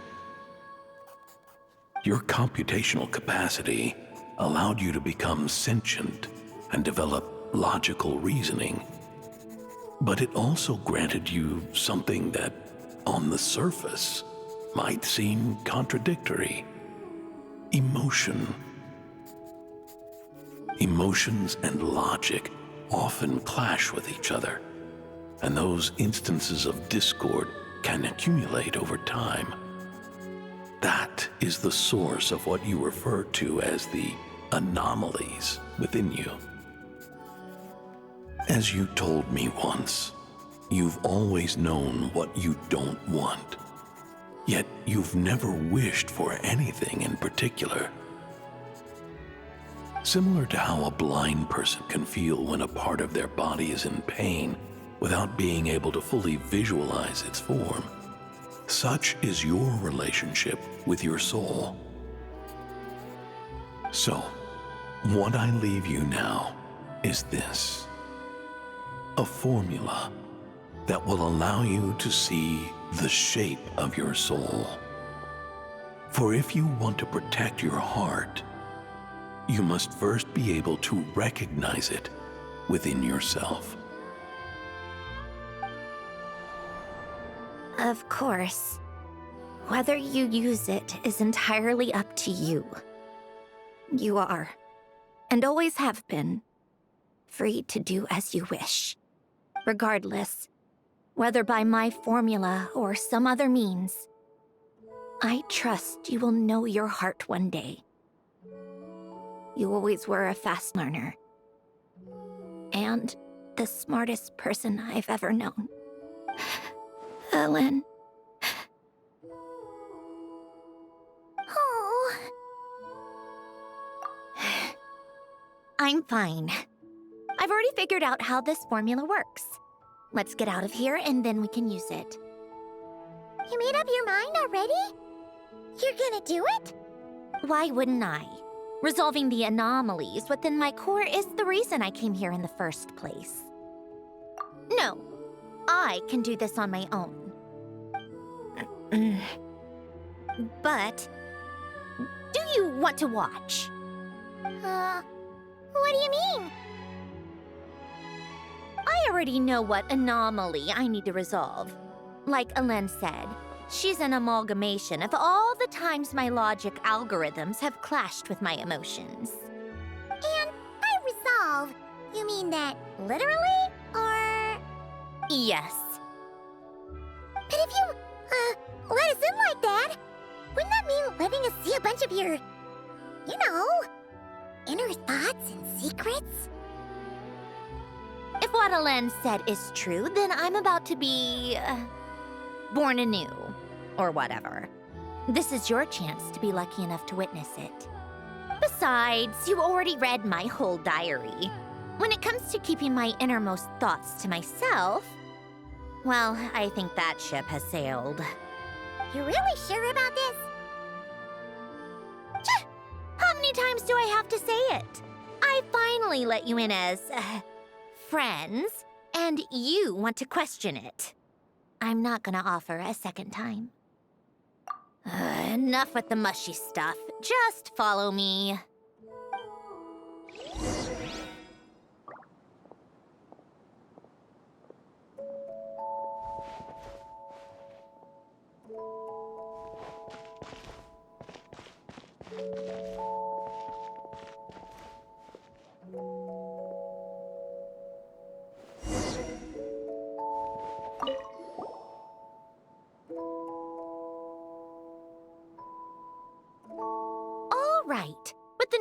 logical array, I can construct a simple formula that will allow you to experience what I see and hear in real time. Oh, just like St. Lolly's scent-sharing technique. Been there, done that. Huh, sounds like that shaman has some tricks up her sleeve. The arcane and the mathematical are both fundamental laws of this world. Being able to achieve a similar result through both isn't surprising. Anyway, let's get this show on the road. But no comments from the peanut gallery, okay? I know I offered, but I still don't want any interruptions.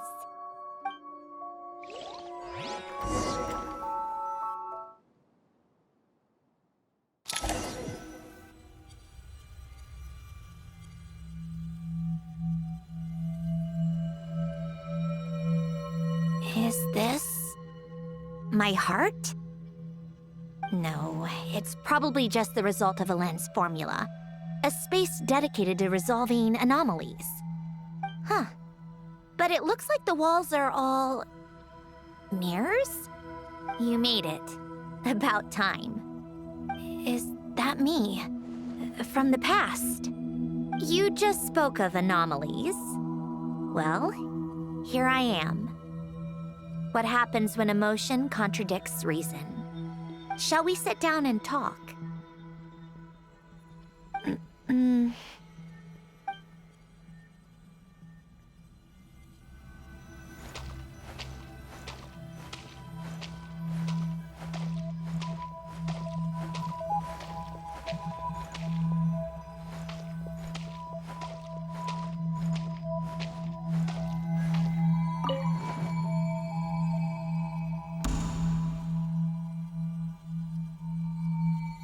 That should do it.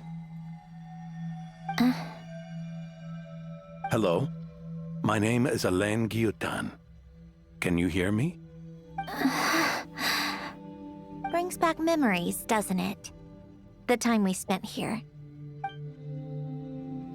Here. I want you to have this. A notebook? You can use it to write things down. I don't need to write things down. I have unlimited memory. Even so, some things are more important than others, right? You can use it to write about the things that matter. So you wish me to carry out a basic priority sorting operation? I suppose you can think of it like that for now. But journaling is also an act of finding oneself. Much like we use wooden stakes to guide a plant to grow in a certain manner, what we choose to write down gives the soul much-needed direction. In the act of choosing what to forget and what to hold on to, we decide what kind of person we want to become. I don't understand. Like I said earlier, I don't need something like this. This is where we were born, where our life began. Mornings of tending to the garden, afternoons spent cleaning, reading, or studying. Evenings of cozying up by the fire, listening to Alain share stories about his past. Alain. What is it? What are you drinking? Oh, this?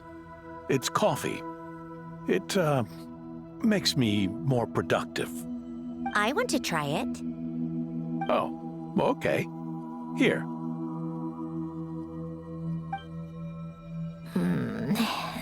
Bitter. Speaking of, why did you design me with senses? Taste, smell, touch. Well, I'm not quite sure. It just felt like the right thing to do. I suppose I hoped you might have a life of your own one day, and that you deserve to experience all life has to offer. Oh. Still bitter. But the smell is nice. I thought those peaceful days would go on forever. You know that's not possible. Maybe. But how was I supposed to know the end was just around the corner? That was just bad luck. Was it? Well, it certainly became a pattern, now didn't it?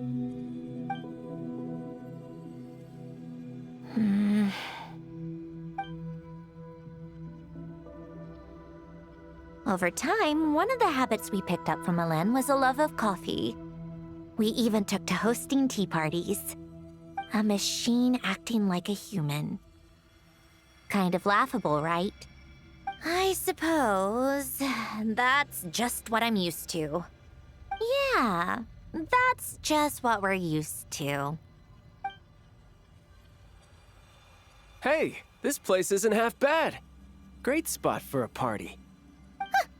More and more people seem to be showing up to my tea parties uninvited. Anyone care to explain? Can you blame me? I saw Columbina leading Capitano somewhere, and I had to see what that was about.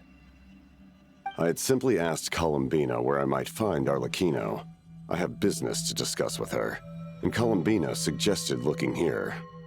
Tartaglia and I were unaware that this was a private gathering. Apologies for the intrusion. It won't be for long. Whatever. Just add it to the list of annoying things that have happened today.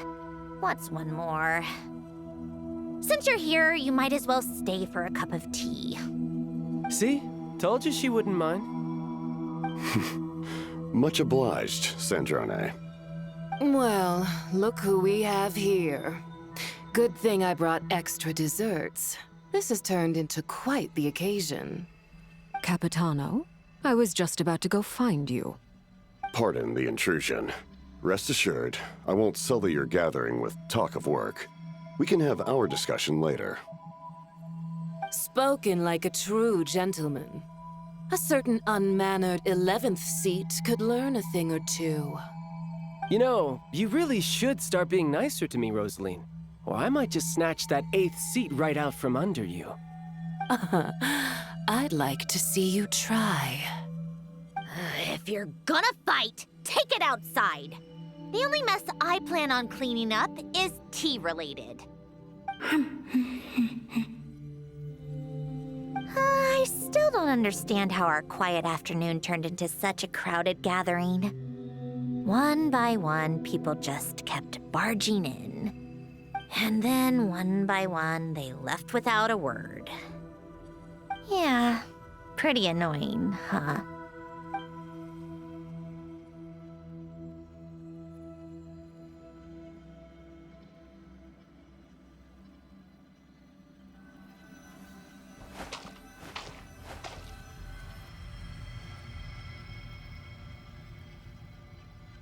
Of all my days with the Fatui, the times I spent with you, Arlecchino, and Rosaline, they were my favorite.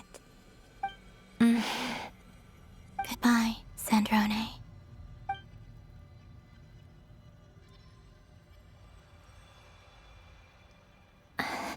Don't go, Columbina. We should have just said that. Why didn't we? If we had, would the story have had a different ending? She couldn't stay.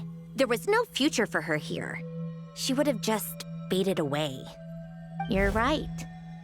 I suppose that's why you call me an anomaly. Every time you make a decision, there's a voice inside your heart. My voice, asking to contradict all logic and reason. Why didn't we make her stay? Is it worse to fight for something just to lose it? Or not to have fought at all? Don't you find it unfair? One by one, we keep losing the things we care about the most. But in the end, whether I want to fight for something or cry over all we've lost, you just push it down and pretend not to hear.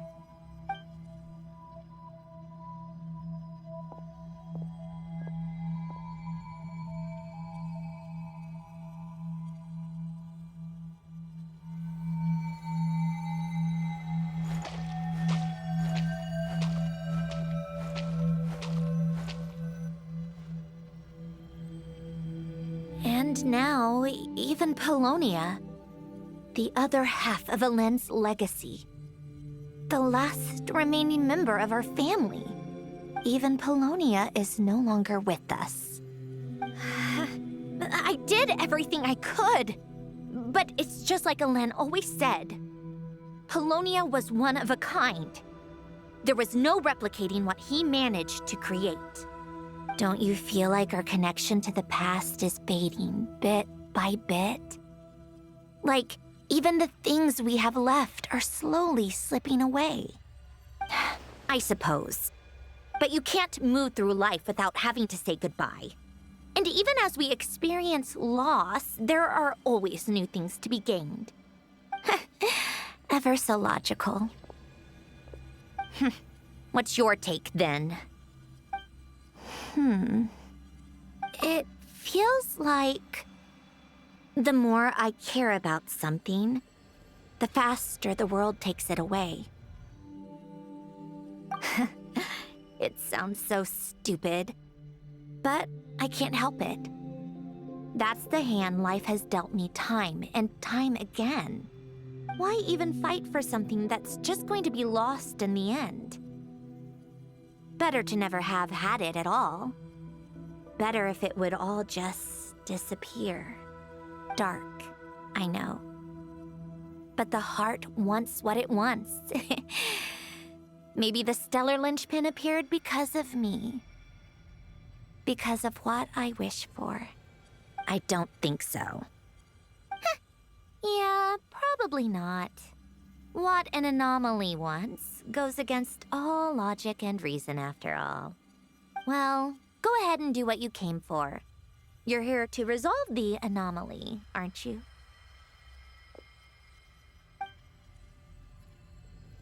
Yes.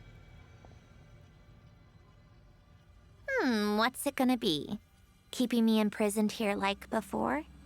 Or eliminating me entirely, like debugging a code?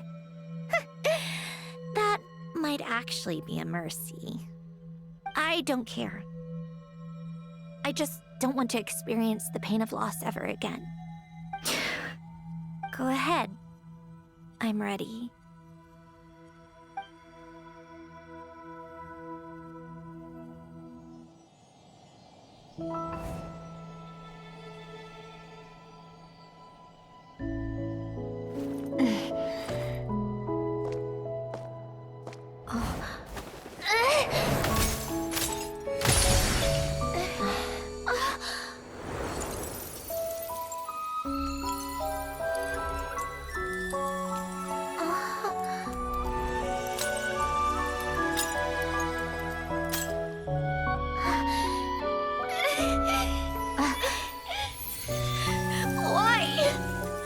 Why do we keep losing everything we care about?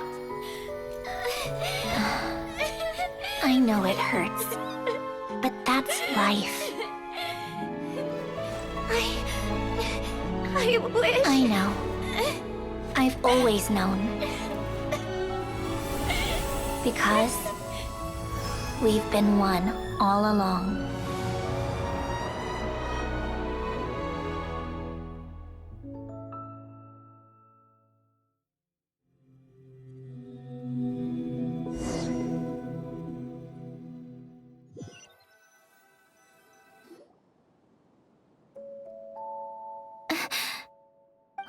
Sandrone? I'm fine. It's okay to cry, you know. Cry? You've gotta be kidding me. Save the comforting for someone who needs it, Paimon. The emotional side of my core algorithm. My emotion module has always been fully developed and operational. Elen tried to tell me that too. I've just chosen to ignore her voice all this time. I suppose. Huh. Come to think of it, it's kind of like the aquarium on the ship. The aquarium? The old me took one look at it and saw something I would inevitably lose. So I stopped putting in the effort. Then, one by one, the fish all swam away, and the place became even more bleak and depressing. Pretty pathetic, right? Don't say that! A lot of people would feel the same. It just shows how much you care about what you have. Now, After seeing what you've done with the aquarium, I have to admit, I think it's beautiful. It's like you said, we get to keep the things we gain along the way. And those are things that can never be replaced, because we choose to hold them in our hearts. Well said! Besides, I've already died once. I'd be stupid not to make the most of this second chance. Right! Earlier you, or your inner self, mentioned something about her wish. What was it? You think that's something you can just ask, and I'll tell you. Think again. I may have accepted my emotional self, but I'm not about to go all soft and mushy on the inside and pour my heart out. That said, taking a step in the right direction couldn't hurt. Starting with cleaning some old aquarium tanks of my own. Huh? Metaphorically speaking, I mean. Come on, let's head back to the ship. I need to talk to that shaman.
Huh?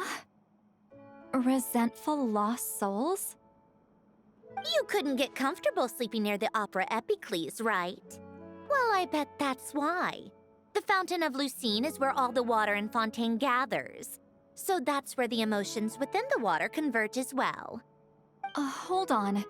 If it's souls we're dealing with, feeling uncomfortable should have been just the beginning.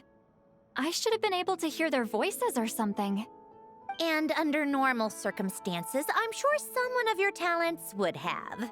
The problem is, these souls are no longer complete. Remind me how they ended up like that again? You mentioned something about them being split apart? Yes, it's called soul severing. Renee of the Nartsitzenkreuz Ordo came up with it. After learning of Fontaine's impending doom, Renee thought if he could find a means for the soul to live on in perpetuity, it might ensure the world's salvation. Soul severing was the first step of his research. Unfortunately, his theory of the four orthants was imperfect at the time, and a failure along the way caused his physical form to dissipate. Jakob, another member of the Nartsitzenkreuz Ordo, sought to carry on Renee's legacy and restore his physical form. He even used some of the people who stood in his way as test subjects for his research. By severing their souls? Yes.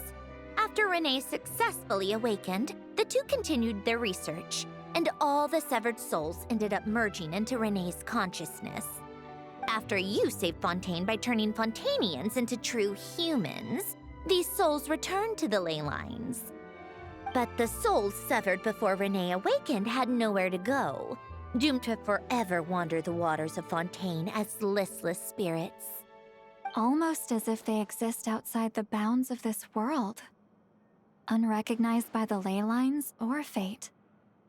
No wonder I couldn't sense them.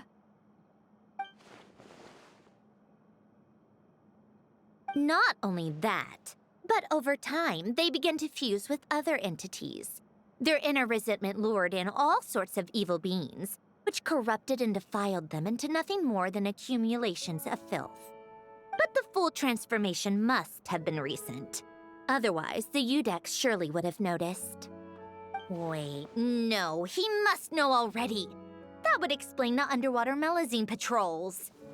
No wonder I kept running into officers from the Mara Chaussee Phantom earlier. In that case, let's go find Nervalette and we can sort it out together. No, not just yet. Why not? For one, the diplomatic castle alone would be a nightmare. Even though I haven't reported back to Snezhnaya yet, I'm not planning to leave the Fatui anytime soon. Besides, with me here, success is a done deal. Involving other people would just complicate things. All I need is for Miss Lolly to help pinpoint the location of this monstrosity. Think you can do it? With my eyes closed. This is what I do. I'm a lot better at it than manning a desk, at least. But, how exactly do you plan on resolving this soul stuff? Even to me, there's no obvious answer. Seems pretty complicated, all things considered. Just trust me. I have the perfect solution. Oh, all right. If you're that confident, we'll follow your lead. Why the sudden interest in helping Fontaine with this, Sandrone? You never knew Renee and the others, right? No, I didn't. And you're right. This problem has nothing to do with me. I wouldn't get within 10 feet of the Nartsitzenkreuz Ordo or its members. But in his later years, Elen told me he regretted not helping his best friend when he needed it the most. He also felt sorry towards Marianne for being too lost in his mechanical research to look after her properly. If he were still with us, I think he'd do the same. He might have a few choice words to say about it, but even after everything, he wouldn't leave his friend's mess for someone else to clean up. Friends shouldn't hold grudges or leave behind regrets. Fixing what happened between him and Renee was one of his greatest wishes. All I'm doing is fulfilling it in his stead. You know, you really do seem a little different now. You mean everything that just happened wasn't for nothing? Why, thank you for pointing out the obvious, Paimon. Just washing off the grime of the past. Turns out, a lot can build up after being ignored for so long. What's this about aquarium tanks all of a sudden? They go off on some grand adventure and what? Now they have their own private code? Stupid. All right then, Lolly. Tracking this thing down is up to you. Huh? Oh, right. No problem. You get this, Granny Eatsley! You! Come with me to Hotel de Boer for a drink. Right now. Why? Because I said so! Miss Guillotin, I'll report back on the location tomorrow morning. Just need a drink or two first to bolster me up. Well, don't let me keep you. All right, you. Time to go. I've got scores that need settling. Huh?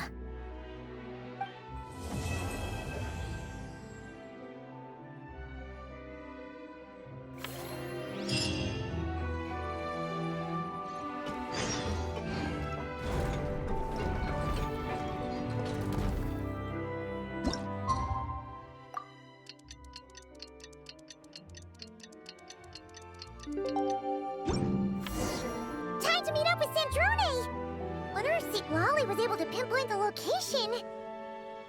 Well, we should know soon. Let's just hope it all works out.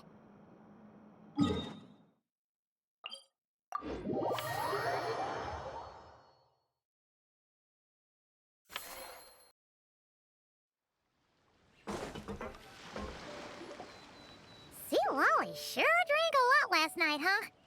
Wonder if she's even awake. Good morning. Columbina! Oh, you sure know how to make an entrance. What are you doing here? We just finished filming a last-minute scene, so I came up to get some fresh air. The others are still down below discussing what the final scene should be. You mean, how it should end?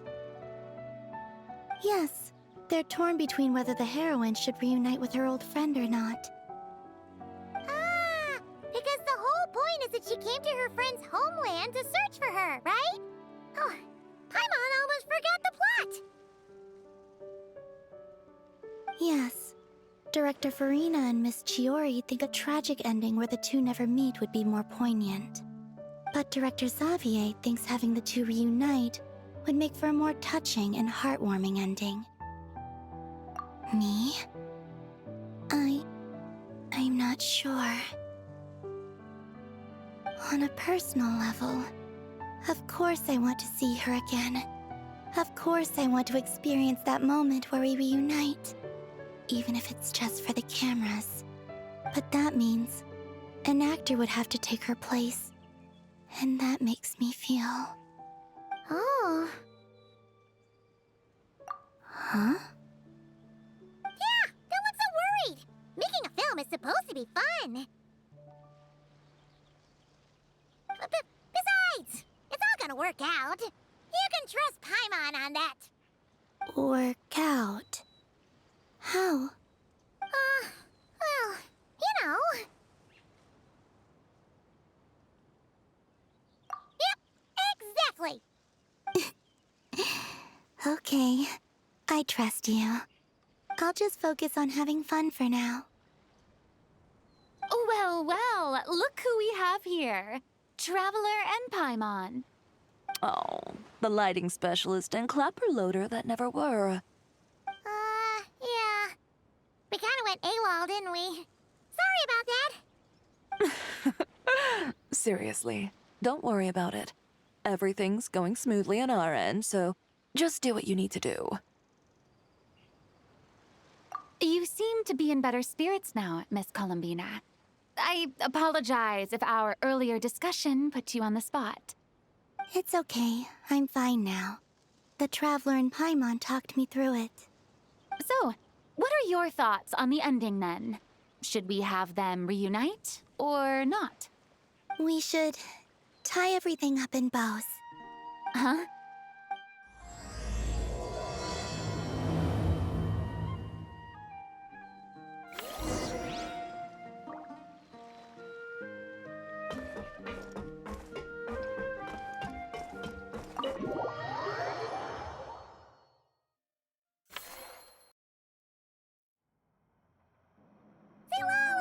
We're here! Oh, right on time.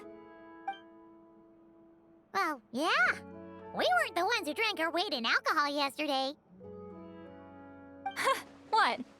Are you suggesting Granny can't handle her liquor? It takes a lot more than that to get me drunk. Really? 'Cause, you stopped making sense after a while.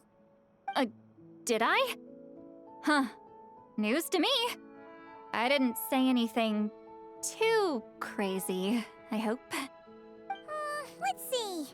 You spent half an hour bad-mouthing Auroron, half an hour complaining about work, an hour talking about light novels, and, Paimon kind of fell asleep after that. Are they gone?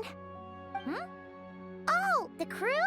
Yeah, we bumped into them on the deck, but they just left.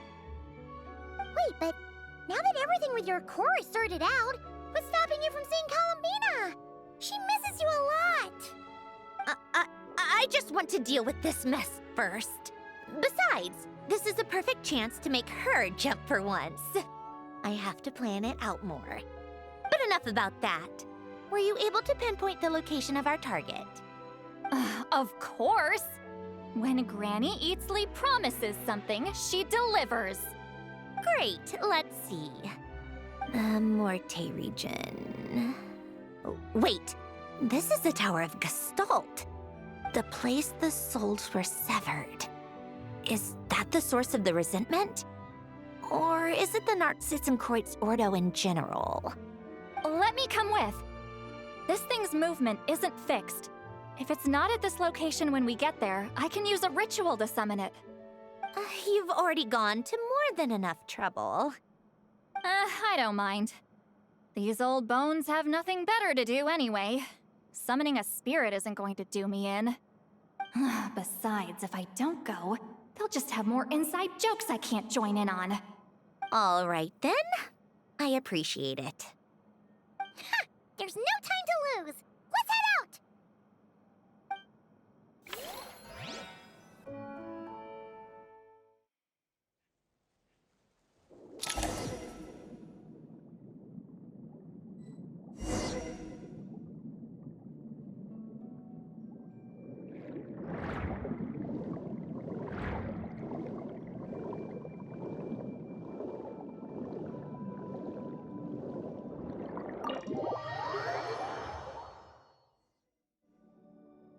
Huh, no sign of it so far. Should I start the summoning ritual? Let's drain the water from this floor of the tower first. It'll make it easier to move around. Wait, we can do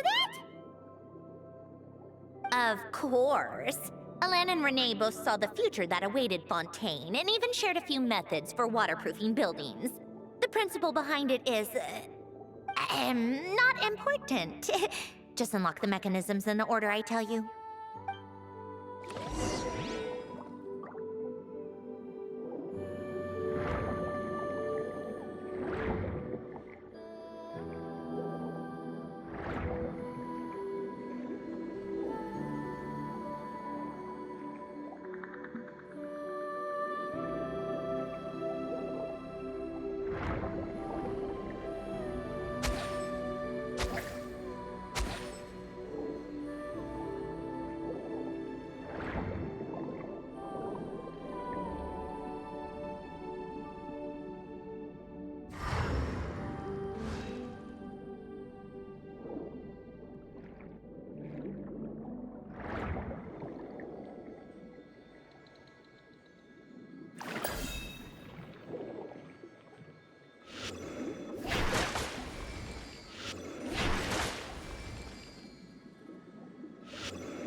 Ready?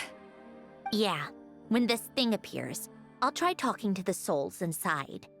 But more than likely, they've already been driven to madness. If communication fails, we'll have a battle on our hands. In that case, Paimon better find a hiding spot. If a fight does break out, I should be the one to deliver the final blow. Trust me on that. Understood. All right, I need quiet. Wandering spirits, drifting along the tides. Hear me now.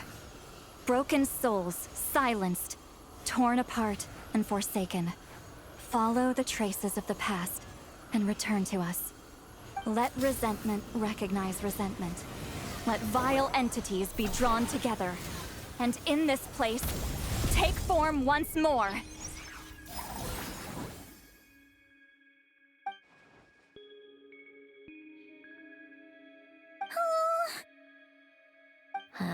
What now? Is that it? This is exactly why I deal in math, not magic. How are we supposed to know what stage the spell is at? It's like there's no logic to speak of.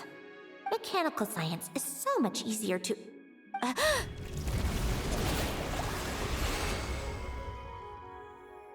Watch out!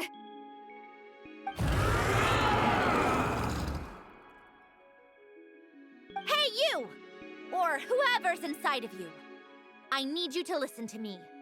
I'm a descendant of Fontaine's Lord Artificer, Hélène Guillotin. I can make you whole again and return you to the ley lines. You just need to work with me here.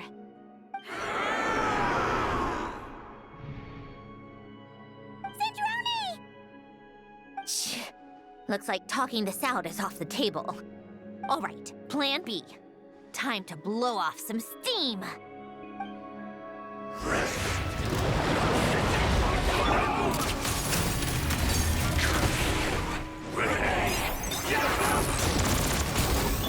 You're cursing out the wrong person! I didn't even know them!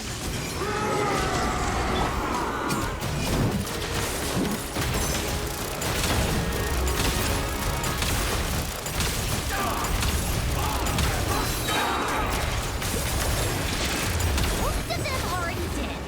But you still have a chance to return to the ley lines and reunite with your family. Just work with me here!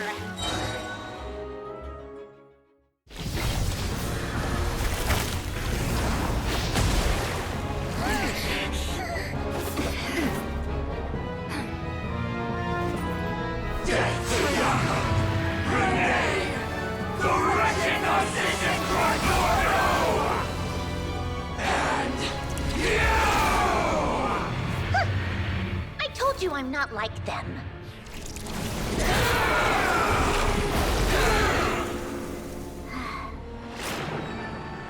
I'm stronger.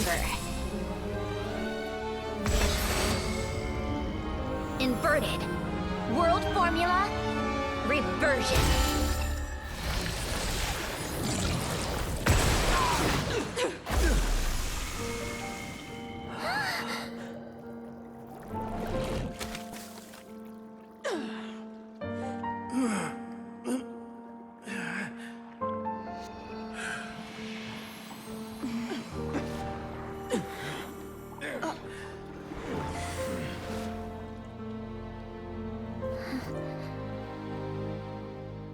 Be at peace among the tides.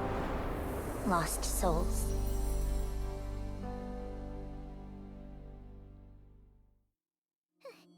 Is it over? Yep, told you it'd be a piece of cake. How did you do that back there? That creature was nothing special. Add a bunch of souls with nowhere to go, a touch of malicious energy, a few impurities, and a whole lot of resentment.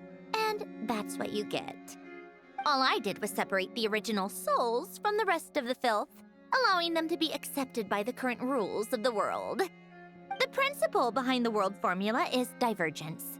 Starting from a point of origin, it deconstructs and reconstructs the possibilities of the world to find certain answers. So, it would follow that reverse calculating the world formula allows us to achieve convergence and restoration instead. Using a numerological array, I was able to do just that. It's similar to the concept of homological reduction in mathematics. I reduced them to the basic fundamental essence of their being without changing their underlying nature. That meant... never mind. Judging by all the blank stares, I'm guessing you don't actually care. I think I finally understand how Outlanders feel when I ramble on about shaman stuff. Point is, it was super impressive! You really are amazing, Sandrone! You're just realizing that now? Ahem. Enough about that. We should get going. I'll go reset the mechanisms inside the tower. See you back on land.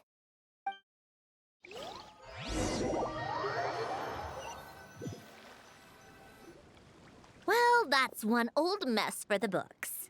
Glad to have that over and done with. Feels nice to do a good deed every once in a while. You helped everyone out a bunch and not cry, too. Kinda seems like you're just a good person at heart. I wouldn't be so sure. I'll be heading back to the Fatui soon enough. You two are too trusting sometimes. Fine. Just don't say I didn't warn you when it comes back to bite you. Well, where to next? Back to the ship? Yeah, your personal business, the Narcitsan thing, it's all resolved. That means you can see the people that need seeing now, right, Sandrone? Everyone's gonna be so happy you're back! You wouldn't catch me dead admitting to this before, but... yeah, I really have missed everyone. Columbina's a special case, though. This time, I'm definitely getting her back for all her annoying antics over the years.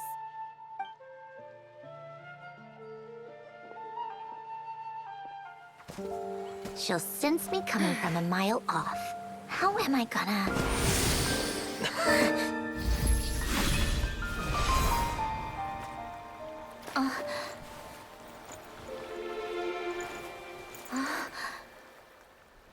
Sandrone? Is it really you? You're back? You didn't tell me. You avoided me. Why?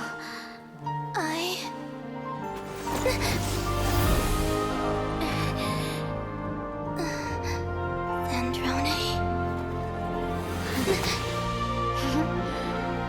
Now we're even. I missed you so much. That makes one of us, idiot. I'm here, Columbina.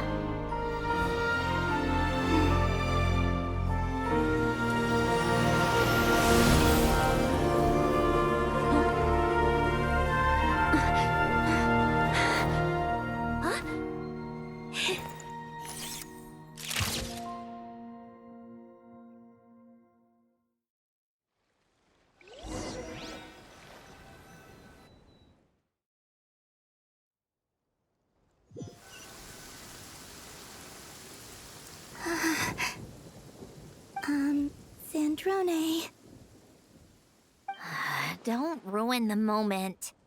Or I'll start thinking about how you teleported me to a random location after I explicitly told you to stop doing that. And scene! Bravo! Bravo! We got it! This is exactly the ending I was hoping for. Huh? Where did you just go, Miss Columbina? You vanished, and then the next second you were back hugging this, new friend here. That was all on camera? Yeah. Well, the camera was already rolling, and it happened so fast, so... yeah. Hold on. This must be... Yep, my best friend.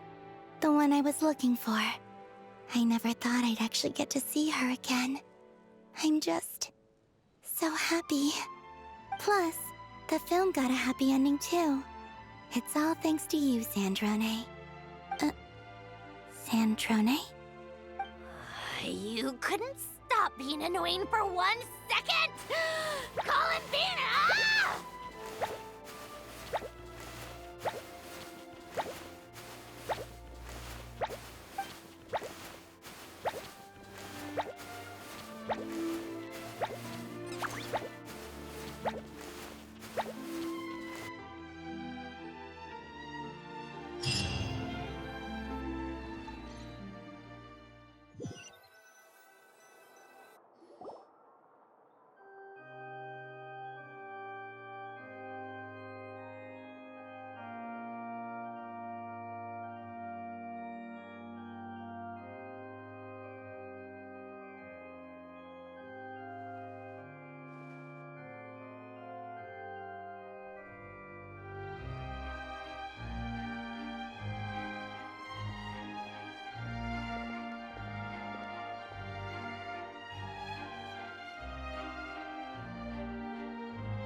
As expected. Going to the opera house is the true way to enjoy a film. You get to see the audience's reaction in real time, too. The ending seemed to be received quite well. Paimon can't believe you let us include that in the final cut, Sandrone! You even agreed to help us reshoot a couple of shots. Thanks a million. Most of it was caught on camera already, so it's not like I had much of a choice. Besides, the film I'm in is going to be anything less than perfect. What are you laughing at? Nothing. It was just interesting to see us on screen together. I'm glad this moment is going to be preserved forever. Just a pity we didn't take home the Furina award this time around. Well, artistic films can rarely compete with commercial ones. You should have prepared yourself for this the minute you changed the script. True. Oh, did I hear someone mention the Furina Award? Come on, don't gloat! I won't. Our crew winning the Furina Award was a team effort after all. Costume design, script adaptation. Ooh, and the practical effects were so realistic. The flames and explosions even made me jump while we were filming. A lot of the effects were based on actual items the Special Patrol confiscated from criminals. Who knew they'd serve another purpose, right? But it turned out amazing! Really brought the thrilling scenes from the novel to life. Fontaine's film industry is seriously impressive. Which film did you vote for, Silali? Isn't it obvious? Great Detective Herlock, of course! That's the whole reason I'm here! You all should be proud, though. A lot of critics are saying really good things about your film, too. Longing and loss, searching for something even after it's gone. It's a film that makes you think about life and how important it is to explore those themes. Well, that is what the art of storytelling is for. Watching a film with friends is so much fun! There's so much to talk about! Ooh, let's throw a celebration later then! We're all old friends. Oh, we could find a place and chat to our heart's content. How about the winglet? That's perfect! Friends and family are more than welcome too. So if you want to bring people, don't be shy. You all can head over first and make yourselves at home. I'll bring over some refreshments in a bit. I just have one more stop to make first. Can I come? Fine. Not like you'd listen if I tried to stop you.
Yes. Here lies Lord Artificer, Elaine Gaeltan. This is his grave. Oh. I'm sorry, Ellen. I'm sorry this is the first time I've been back since leaving Fontaine. I should have come to see you more often. I got your gift. I even cleaned up one of the Narcitzenkreuz Ordo's messes along the way. Our home is just as quiet and warm as it always was. The flowers in the garden are still thriving. I'll make sure to tend to them more often from now on. Polonia received irreparable damage in battle. I should have taken better care of your invention. I'm sorry. Polonia was family to me. Just like you. You always said I was a fast learner. But I'm not so sure. It took me far too long to learn the things that truly matter. I never said this to you back then, but... Thank you for creating me. For giving me the chance to experience life. Being your family meant everything to me. Absolutely everything. Can I say a few words as well, Sandrone? Don't need my permission. Hello, Mr. Guillotin. I'm Sandrone's friend. You don't need to worry. Sandrone is doing great. Not only is she a brilliant scholar, she's made a whole bunch of friends, too. And she takes great care of them. As if... She'll never admit it, but she's always there when her friends need it the most. I wouldn't even be here without her. So, if she ever needs help, her friends will be there in a heartbeat, including me. That's what best friends are for. Columbina. What else? Oh, she likes drinking bitter coffee, listening to piano music when she can't sleep. Turns out she even likes giving hugs. No, wait! Don't tell him all that! Huh? I don't understand. I didn't think you'd want to hide things from him. Well, yeah. But there are still things I don't want to say. Okay. I'll come by myself and tell him for you then. That's not what I meant! All right. Enough with the speeches. If no one has anything else to add, let's just leave it there. Should we say a few words too? Kinda seems like Columbina said it all. Oh, great idea!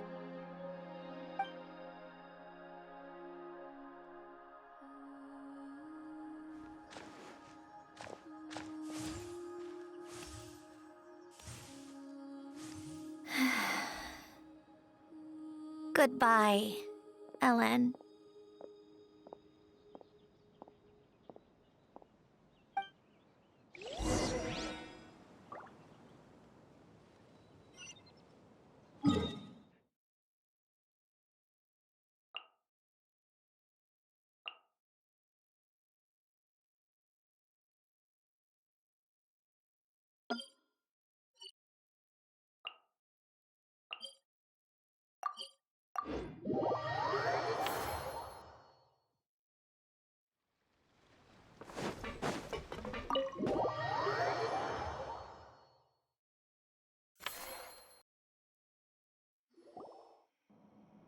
You made it!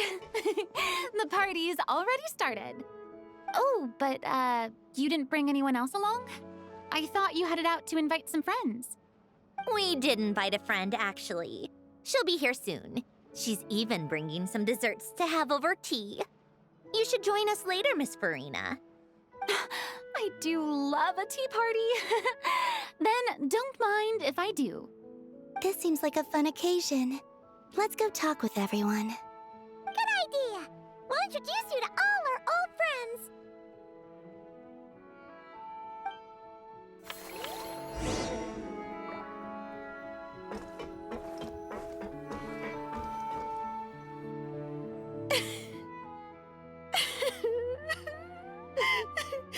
What a dream come true! For once, it all worked out! I can die without regrets. Let's not get too ahead of ourselves, Director Lapine Pauline.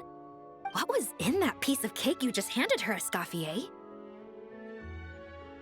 Maritime flowers, eggs, flour, same as all the other pieces. What, you think I tampered with it? playing a detective in real life now too, are we? Oh, it's so delicious. I'm so happy. My life has peaked.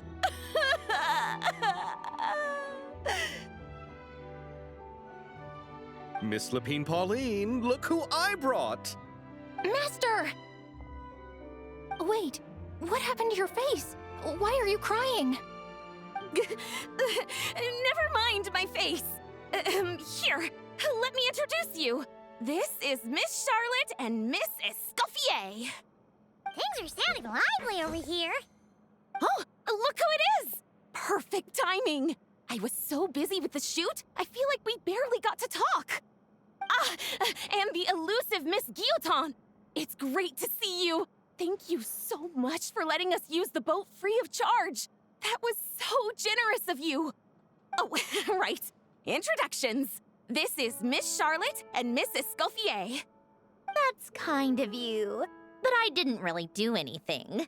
If you want to thank someone, it should be the Duke or the people who keep the boat in such good shape. Right. I'll head over in a bit and do just that. Miss Columbina? Yes?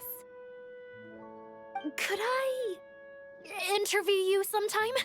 I'll treat you to some gâteau de bord for the trouble. There's only a limited amount available each day. Oh, but it's an absolute must-try when you're in Fontaine.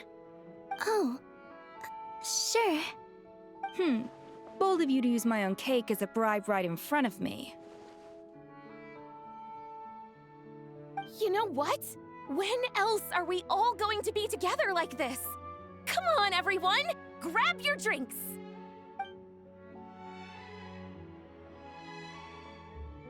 Are we going to toast? Yep! Come on! Sante!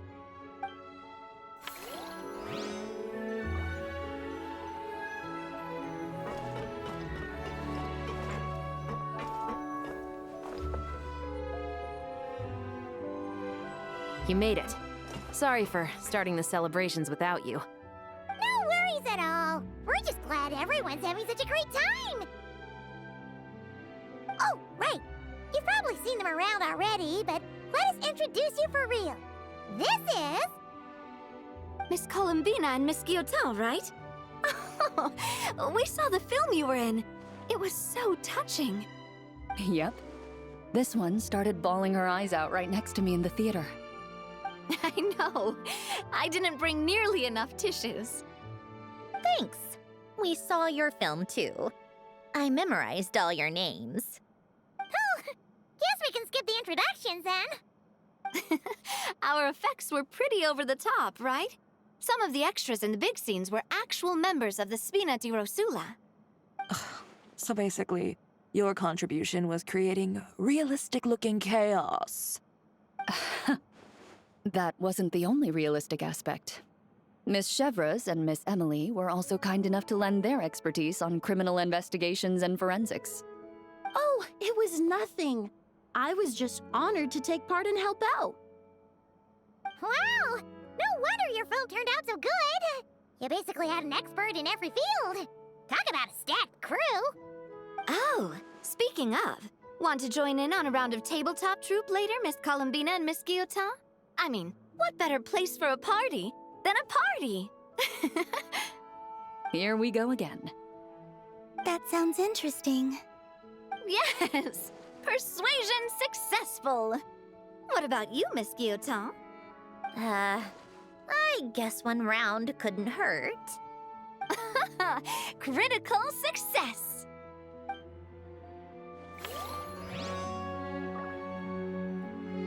Chip!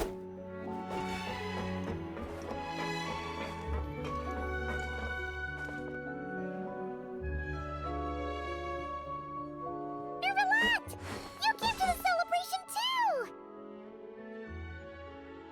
Yes. I can only hope my presence does not make anyone ill at ease. Who's this? All right! This is Nervalette, the Eudex of Fontaine. And this is Columbina and Sandrone. Greetings. Hello. These two must be the Fatus and former Fatus related to the recent incident in Nordcry. I read about them in the diplomatic report. The Eudex? Oh, the dragon that cries a lot. Oh, well... Jeez, Columbina. That's your takeaway from all those Fatui meetings? Seriously? Is that truly how I'm portrayed in the Fatui's intelligence? You must put a lot of people in prison then. Well, it would be more accurate to say I pass judgment on their crimes. All trials in Fontaine strive for fairness and justice, so as to avoid imprisoning the innocent.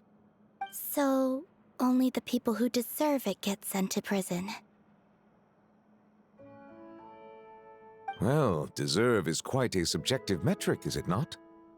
At the very least, I can promise that in every trial over which I preside, I make every effort to deliver a fair verdict.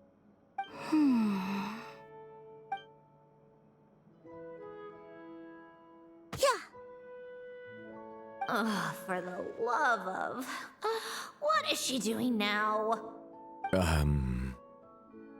You seem like a good dragon. Not the kind that throws people in prison for no reason. I think we can get along just fine. Thank you? Then she punched me because... Oh, sorry, Nervalette. She thinks that's a sign of friendship. Where does she even pick up weird habits like that? Ah, I see. I believe I have observed people on the streets of Fontaine expressing affection in a similar manner. I suppose I now know what it feels like. Yes, quite abrupt. You know, these two are surprisingly alike.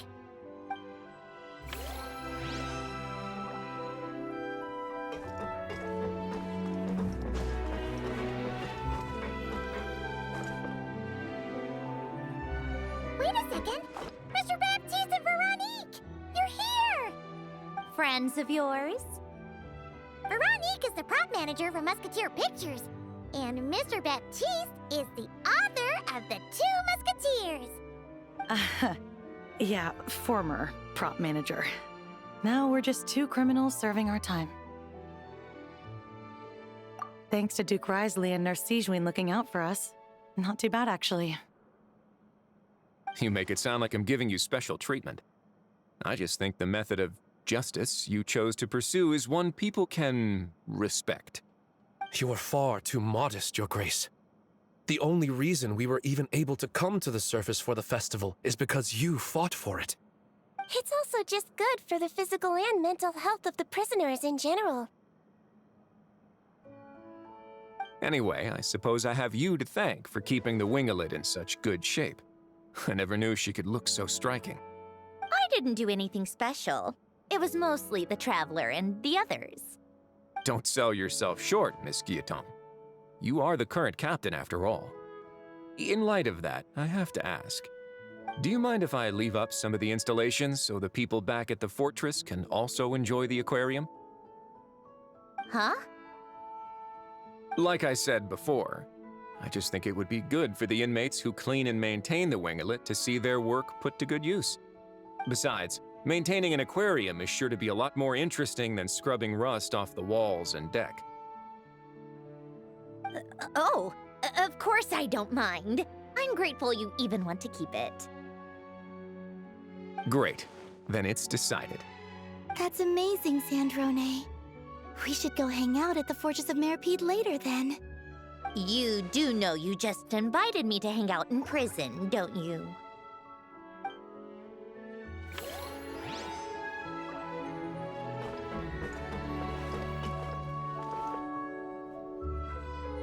Granny Eatsley, you're really not going to let us borrow these cute little stuffed toys for our magic show? First of all, Seat Lalin and Eats Papa are Chi-Chi meal. They have inauspicious stars sealed within them, and they're my helpers, not toys. But the Grin Malkin Cat and Boggle Cat box are Linny and Lynette's helpers. And they still make good partners on stage. Agreed. We've never had a Chi-Chi meal pop out of our hats before. It would be quite the surprise. I think the audience would love it. If this was the Masters of the Night Wind, these kids wouldn't have even had the guts to say my name, let alone pester me like this. I'm terrible at dealing with requests like this. Oh, Traveler, quick, save me! You think you're so funny. Lady Sandrone. Lady Columbina. Hello. Don't look at me like that. I don't have any mechanisms for you to break. Don't be fooled by my sister's demeanor, Lady Sandrone. She's just as delighted as the rest of us to have you back. Well, I suppose when I'm not so busy, I could find some time when Arlecchino is around and bring over a few gifts to the House of the Hearth. You're too kind, Lady Sandrone. I'm sure just your visit alone would make Father more than happy. I just need to borrow them for a bit. I'll pull them out of my hat, give them a quick hug, then give them straight back. When did hugging become a part of it? Oh! I could lend you Pear, so you have something to hug in the meantime. He gives really good hugs. I don't need something to hug in the meantime. The issue was never the hugs. How about this? You can have 2 VIP tickets right next to each other. Excellent view. Right next to each other?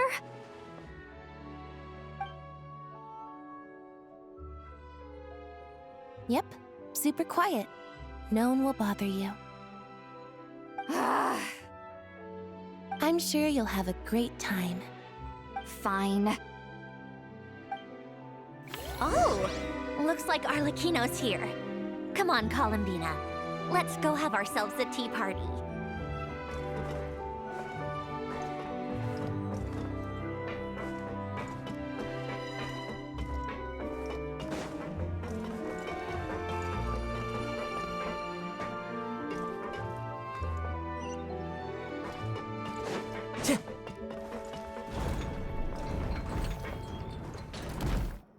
Well, it's been quite some time since the 3 of us gathered to drink tea like this. Yes, but your tea is as good as ever, Sandrone. Of course it is. The pastries you brought aren't half bad either, Arlecchino. I'm glad to hear it. Are they to your liking, Miss Furina? If I remember correctly, this particular cake is your favorite. Yes, thank you. The tea and pastries are absolutely delicious. I can't believe I'm casually sipping tea with 3 harbingers. Or are some of them former harbingers? Who knows? Due to diplomatic reasons at the time, our last tea party was rather tense, wasn't it, Miss Furina? You have my apologies. But this is simply a casual gathering of close friends. So I do hope you can relax and enjoy yourself. Of course! I appreciate the hospitality, in both cases. Next time, let me be the one to treat all of you. I'm sure we'd all be delighted to have you join us more often. The same goes for you two. Of course we should do this again! We've all been through thick and thin together by this point. This is nice, Sandrone. It reminds me of the happy times back in Snezhnaya, when things were so lively. Yeah. To be honest, I never thought these gatherings would feel this lively ever again. Well, I think I speak for all of us when I say we're truly glad you're back, Sandrone. Me too. I've realized that holding on to what matters doesn't just mean protecting what you already have. By reaching out and striving for something new, you can gain much more than you think. No, that certainly doesn't sound like something the old you would say. Well, I'm only going to say it once, so don't get used to it. Who knows? Perhaps your tea parties will only get livelier from here on out. Once you return to the Fatui, we'll have more opportunities to keep in touch in any case. I want to spend more time together too. But I don't want to go back to the Fatui. Well, Notcry isn't too far from Snezhnograd. It shouldn't be hard to find a place where we can all get together. Oh, and then I can sing for you. Or put on some of your favorite music. Just like the old days. Speaking of music, I spotted a mechanical piano below deck. Is it yours, Miss Guillotin? Yes. Reclaimed, I suppose you could say. Why don't you play something for us? Huh? In front of all these people? Yes, why not? You play so well. Yeah, come on! Just a little, please? For the love of... Fine! One piece, and that's it.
Musketeer pictures. Everyone ready? I'm not sure I should be in this one. Of course you should. You might have primarily helped out another crew this time, but you're still a member of Musketeer Pictures. All right, thanks. I'll still stand a bit off to the side, though. Can I be in the picture too? Of course, Miss Veronique. I would have loved to have you in the last one, too, if circumstances had allowed it. Thank you, Director Xavier. Do I really have to be front and center? You're one of the lead actors! Of course you do! Nervous, Sandrone? No. All right, look at the camera. And 3, 2, 1. Musketeer Pictures!